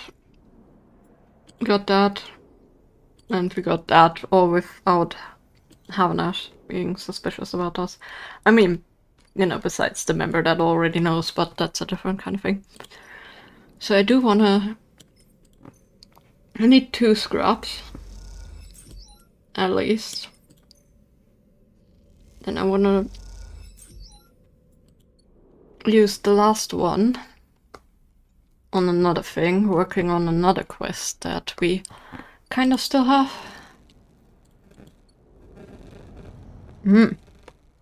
Yikes. Got a lot of static sound in the headphones. Yep, always close to 3 in the morning. It must be something with the network. Lovely.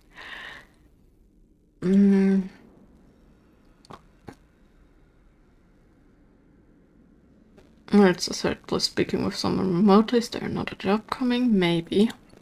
We shall see, but that's not the thing we want to do right now, but it's good to know that there's something. I hope against hope that there's a change in the site where Horizons was the armor. Yes, we hope we can bring Lem and Mia on there. Not us, we will stay here. Because I cannot leave here without the stabilizer. It just doesn't work. You know. So hopefully we can at least bring them over, but for now... No, I should have done one more, I'm stupid. Should have done the reball and then one more. That's okay. We can also use the kitchen once, shall we? Just to cook our food, to not spend more cryo.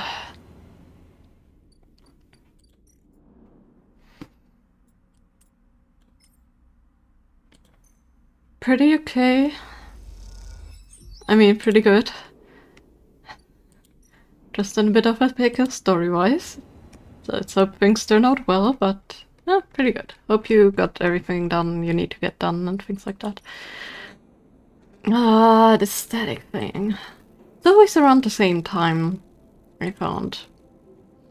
They're always around 3 something at night when there's like weird static appears on my speaker center headphones, but yeah. It's only in short bursts, at least. Before that I had it more regularly. I think it's something to do with the data or something. No. It's always still like weird that it's around the same time, but I guess that makes it a bit better. Okay. Let's do this.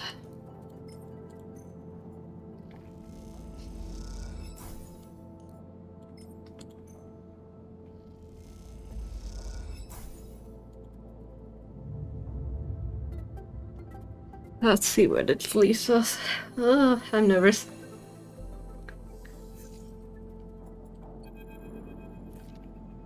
She's gone, Sleeper, Peek's breathless and shaking. She started to run without us. Shit. Let's go, we head to the corridor now. Peek starts back up to the corridor. They turn back. She has to make it, Sleeper. She has to. Shiver runs down your spine. Ash, I hope you know what you're doing. Moritz. Sleeper, long time. Moritz smiling at you when you leave. Clearly happy to see you again. Moritz. Good. He shakes his head. That's no way to greet your friend. He glances around. Alright, I get straight to it. No, Bliss said she didn't want to take any more big jobs, but she's changed her mind or something, he grins. Because now we have someone looking for a refit on their ship in our bay. You will not believe it. They want their entire ship disarmed, cutting out defenses, arrays, weapon lockers, ship-to-ship countermeasure, the whole lot. He leans on. Will we will be able to start an arms dealership with all the hardware we'll have up there when we are done? He laughs. Anyway, it's a massive job and we need some hands. Bliss said to get you. So come up. Bliss is waiting on you to accept her job. She pauses. We good to have you up there again, he grins, like old times. Yeah, we have another problem right now.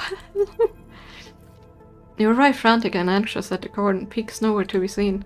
When you hear footsteps hammering on the metal stairway, Helen Stone led you through before, the one that leads up to the observation deck. You leap up the stairs 2 at a time and make it to the top, momentarily blinded by the light pouring onto the observation deck. Sleeper, Peek emerges from the light. I know she's trying to protect me, but... It's okay, she chose. But what about my choice, Sleeper? I'm not a child anymore, I can fight for myself. They turn away. There she is. Peek rushes to the wide window, leaning forward to catch a glimpse of the Climbing Briar's blue XPR livery against the black of the void. You spot the Climbing Briar in glint of blue and white, and besides it the red glare of the tug's lights. The tug crew went with her. Peek smiles. I knew they'd keep the world. That will help. Peek doesn't seem to hear you, but the idea of crew backing Ash up makes you smile. Maybe this thing will work. You watch as the Briar and its tugs escort arc down towards the edge of the cordon, marked by the red lights of the perimeter system. So far so good. The Briar will just look like another refugee ship being escorted into the cordon, at least at a glance. Peek grips the rail as Ash reaches the edge of the cordon. That invisible net of sensors played between the ships and drones. Now let's hope the blind spot triggered. You think back to the mess of systems you had to wade through, set it up, the delicate contingencies you set up to trigger the sensor back out just the right moment. Yes, enjoy your look. Without noise, without ceremony, the briar slides through the corn. You wait the flickering of alarm lights, the swarming of drones, but nothing. Just another cycle, just another ship. Ashes in. Both you and Peak lean, let out breath you've been holding in love. How did she do it? Peak smiled, shaking their head. We did it, Peak smiled sweater. Yes, we did it. They laugh. You feel a little shaky from the tension, but Peak's ease helps you settle. You imagine Ash steely-eyed in the pilot seat of the Briar, searching for a place to dock. Maybe being stubborn has its advantage. You okay? Me? Peak sighed. I think that took years of my life, but I've got to hand it to Ash. She was right. You look at Peak, turn back to the window, looking for the Briar again amongst all the salts, the calm fading as new worries settle in. You spot the Briar first this time, docking with the largest of the flotilla ships, a vast covered tanker, half of its protective plates removed. Think about the effort it must have taken to get that thing all the way here from the inner system. You watch the Briar, unable to get any sense of progress from its placid exterior. They will be offloading everything now, Peak says, both assuming you and themselves that everything is going to plan. You think of all the supplies loaded onto the Briar and how long the process of unloading them might take. The bay was packed, rammed with everything you could offer. The thought of bringing all that to the flotilla makes you smile. You think of the reaction of the refugees, of the welcome they give Ash as the bearer of such gifts. You even imagine a smile from Ash as she showered with thanks.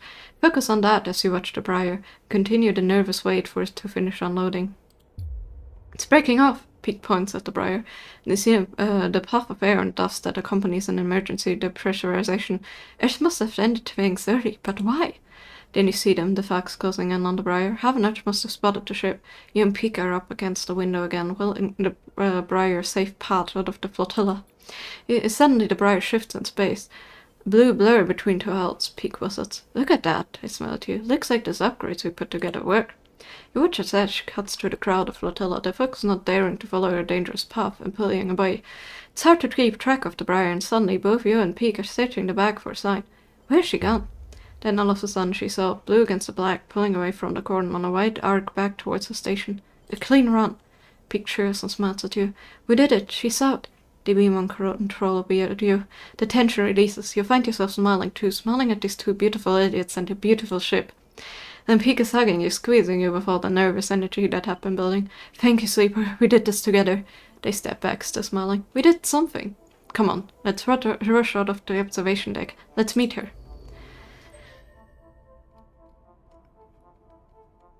Oh, man, that was something. You and Peak rush to the Briar, finding yourself in the now empty bay. The charge is a reminder of what you achieved, and looking around you feel all the more satisfied. So at the far end of the bay, and Ash enters looking exhausted. Peak runs up to embrace her, but she sits down on the bay floor before they reach her. You did it, they sit beside her. Ash, you were incredible. She smiles a small smile at this, laying her head on Peak's shoulder. Suddenly feel like you're intruding, seeing the two of them like this, quiet and content. Sleeper, Peak calls, come on over. You cross the bay and sit beside them on the hard metal floor. Ash, Peak says, did you give the flotilla our chairs? They both burst out laughing at the ridiculousness of it all.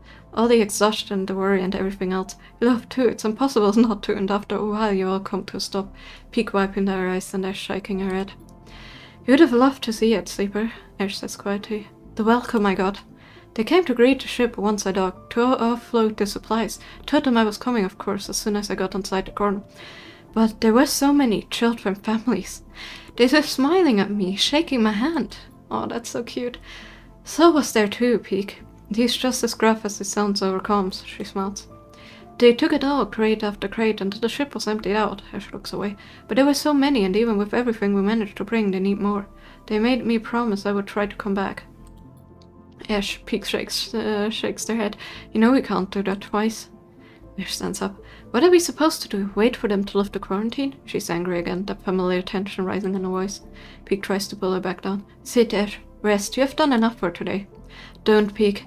I know my limits, Ash warns. Okay, well, seeing as they didn't catch you, perhaps they will lift it. They knew the flotilla poses no danger now, and if they can account for extra load on life support, Ash walks away towards the ladder that leads up to the upper part of the ship. I need to rest, Peak. She holds up a hand. Sleeper? Then she limps up the ladder, step by painful step. I'm afraid you were expecting a change in Ash's demeanor. Peak smiles at you. At least she's honest. Peak nods. I think I need some rest too. They put a hand on your shoulder and get up from the floor. We couldn't have done this without you, Sleeper, and I know those in the flotilla would thank you too. Go rest. Peak limps up the ladder too, leaving you alone on the metal floor of the bay. You've fought drifts to all those people on the flotilla sleeping and sitting on metal floors like this, children families playing in cargo bays and repurposed fuel tanks. You know their story isn't over yet, and you look forward to meeting them. The quarantine will lift. You feel more sure of this fact every moment, even though you're unsure why. You lie back on the metal and stare at the ceiling. What was it? Fink told you, Erland said. The eye opens for us all? Maybe the old guy was right. A home for the lost. I like the idea of that. Maybe in time you can help make that reality. Something's bothering you, a sliver of thought, like a splinter you can't extract. Why are thousands of refugees coming here now? People don't abandon their homes for nothing. What wave is rushing through the system, and when will it reach the eye? You shudder on the cold metal floor and get up. Something's coming, you can feel it. This isn't over. Yes. Okay, we have 3 cycles for the quarantine. So the last thing I'm gonna do for today, or I want to do for today, is actually help with the repair of the building, changing the build of the ships.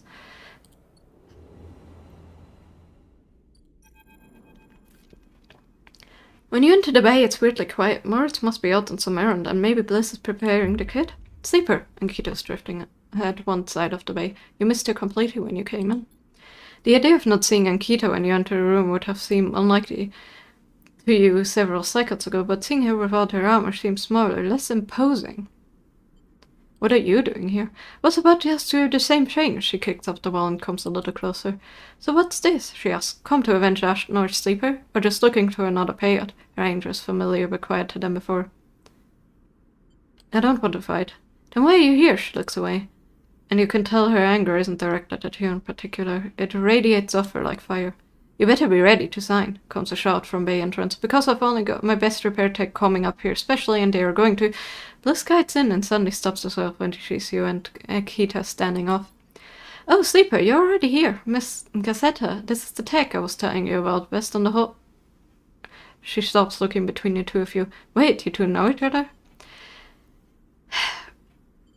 You and Ankita look at each other. We work together. Bliss squints at you both before continuing. Bliss produces a slate. Now, Miss Cassetta, if you like to sign our damage waiver here, you can start on the decommissioning. She looks at you. My tech here is eager to get started, as I am. Ankita scrawls her signature across the slate. Thank you. Bliss pauses. And everything is okay with the special payment terms we discussed? She gives Ankita a strange smile. Oh, fine, says Ankita, giving you another hard look. Then she kicks off and drifts near the entrance. I be in the gimbal, she says and leaves. Special payment terms? She looks over her glasses at you. Look, Sleeper, there's something I have to tell you. She glances around again. What she's so nervous about? This isn't exactly a typical job, Miss Cassetta. Ankita. She gives you a knowing look. Doesn't have the shits to pay us, so we've made a special agreement, she signs. I'm leaving. Do you join a mercenary crew? Don't make me laugh. Ankita's an ex-merc. Why do you think she's getting us to remove all our ship's armament? Amber, the ship's called Amber. This gives you a funny look. There's some deep history here, huh? She holds up a hand to stop you answering. Look, all I care is that she's heading for the starboard belt. She looks out of the bay. That's where I'm headed. She turns back to face you. Also, I wanted to ask. She stops, unsure. If you'd like to come with us. I can't. She interrupts before you answer. I know things have been hard for you in the eye. You helped me so much. I asked Ankita if she carried 2 of us, and she said yes. Moritz would take over the bay anyway, though if you stay, you're welcome to help him run it. Just thought, she sighs, you might be in need of a fresh start as much as I am. She turns away nervously, thinking about it anyway. The berth is there. We got to finish the job first anyway. And with that, she kicks away and heads to the racks before he can offer an answer.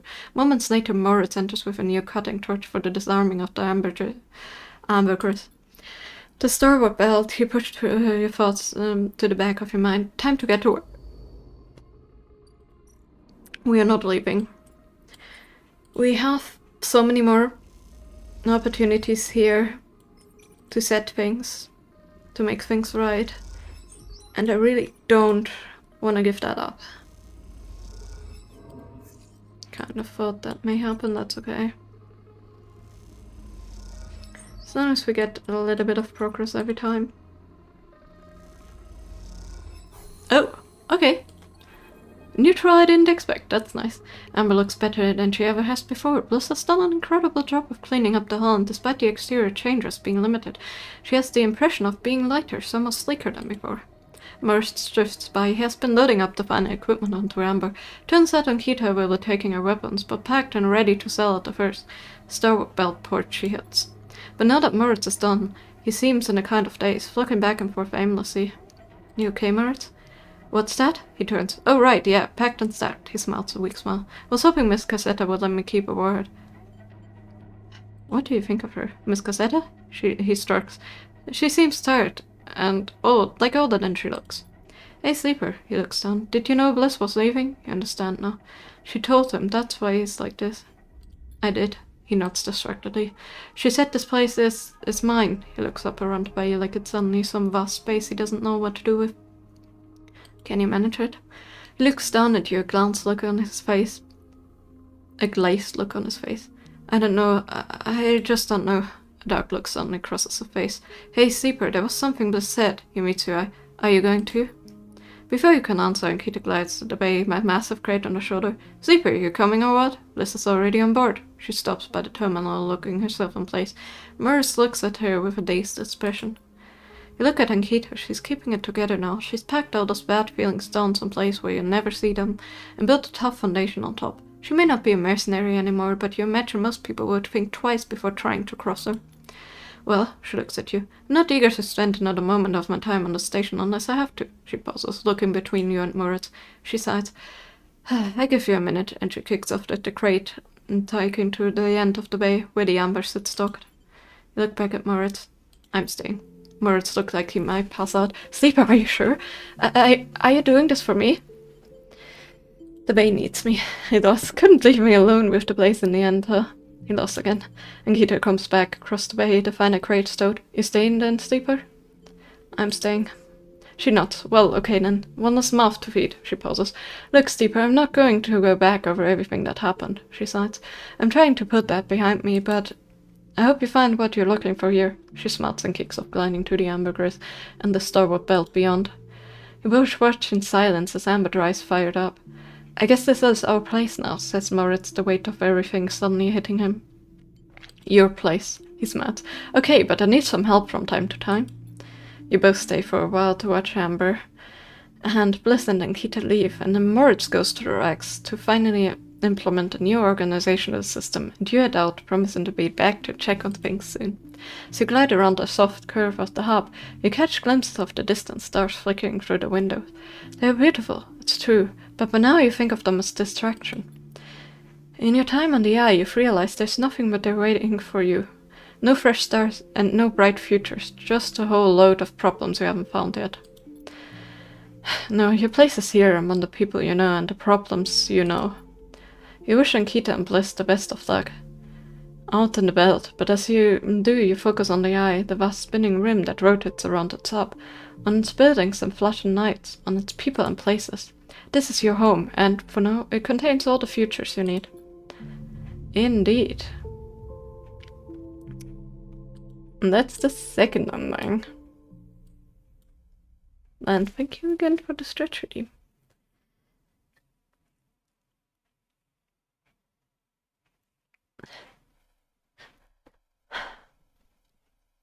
Nice crack in the neck. That feels terrible. Lovely.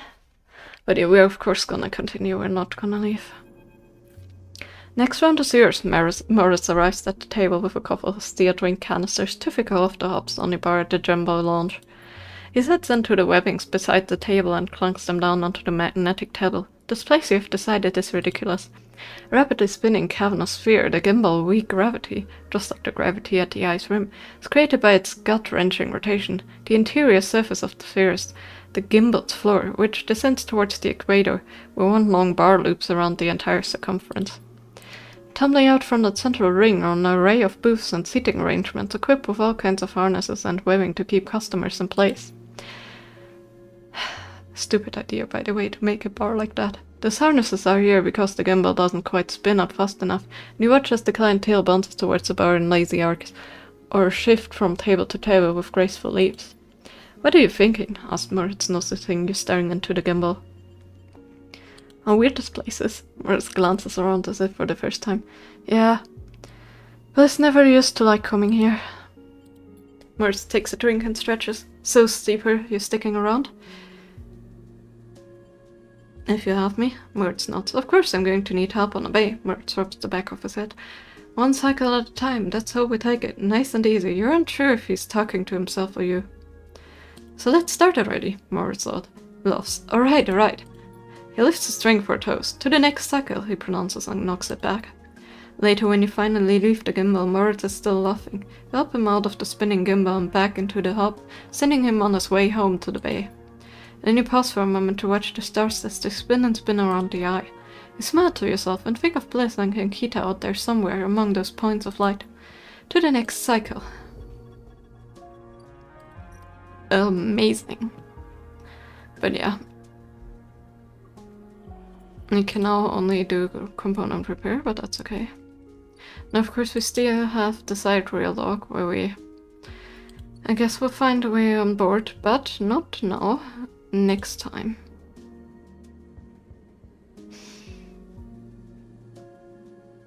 So let's end the cycle. So yeah, we still have stuff to do here. We want the refugees to be, introduced into the eye. That is a horrible role, but we're gonna go with it for at least a free. That's okay. But yeah, we want to help the refugees completely, and I would love to be able to help the eye in a way that completely finishes, like, everything. I guess we could... hold on. Why not? We haven't done that in a while, and now that we don't have the hunter anymore.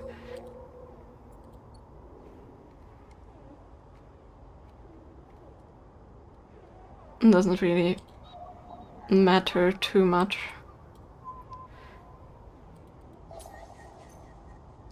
But yeah, I'm gonna end this after this, and tomorrow we shall see what the refugee stuff holds for us, because clearly there's still a decent bit to go. We want to bring them onto the eye and establish a good life for them. Hopefully we can do that. But we shall figure that out. Navnash and Oriatang. Let's go for this one. The Yatanga, but that's okay. But yeah, we don't have to worry about the killer or the hunter anymore, so we can just extract as much as we want. Or as much as we have the means for, I should say. Let's actually enter the Yatanga data. And we get extra now that we have everything upgraded. And we got one stabilizer out of that. That's nice. But yeah. Let's see who's currently breedable. And we shall continue the story tomorrow. So... yeah, I'm excited. Hopefully we can actually... I want... basically what I want here... I think the eye is an excellent place to stay. But what I want is basically...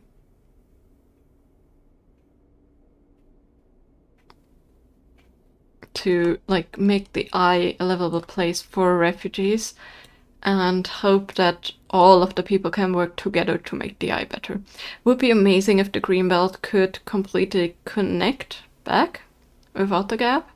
To like have that repair.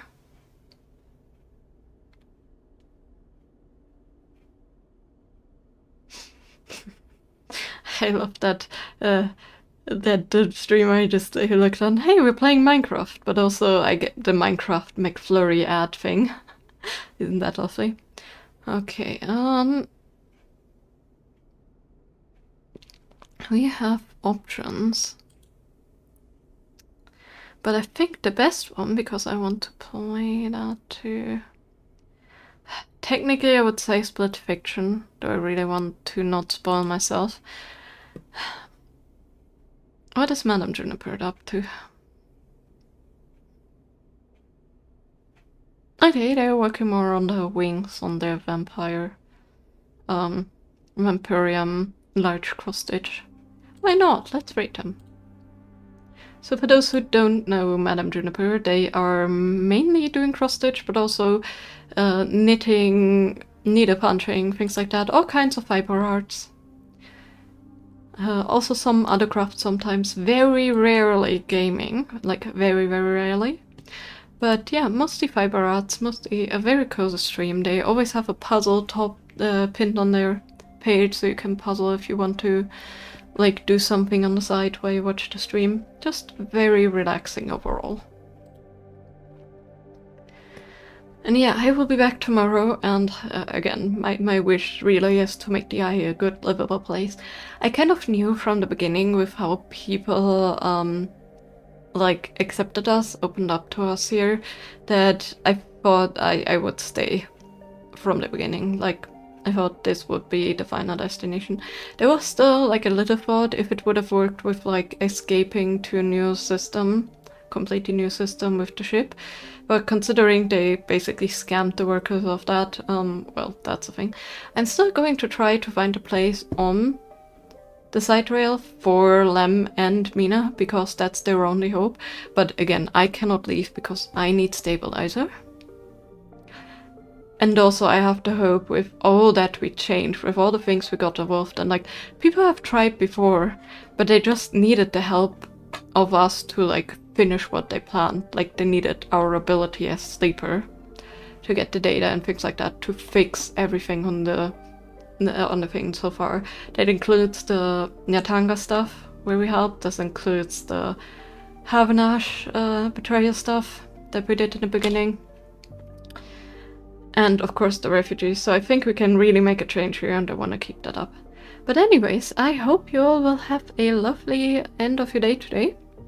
And a lovely day tomorrow, and I hope to see you all back tomorrow night for more Citizen Sleeper.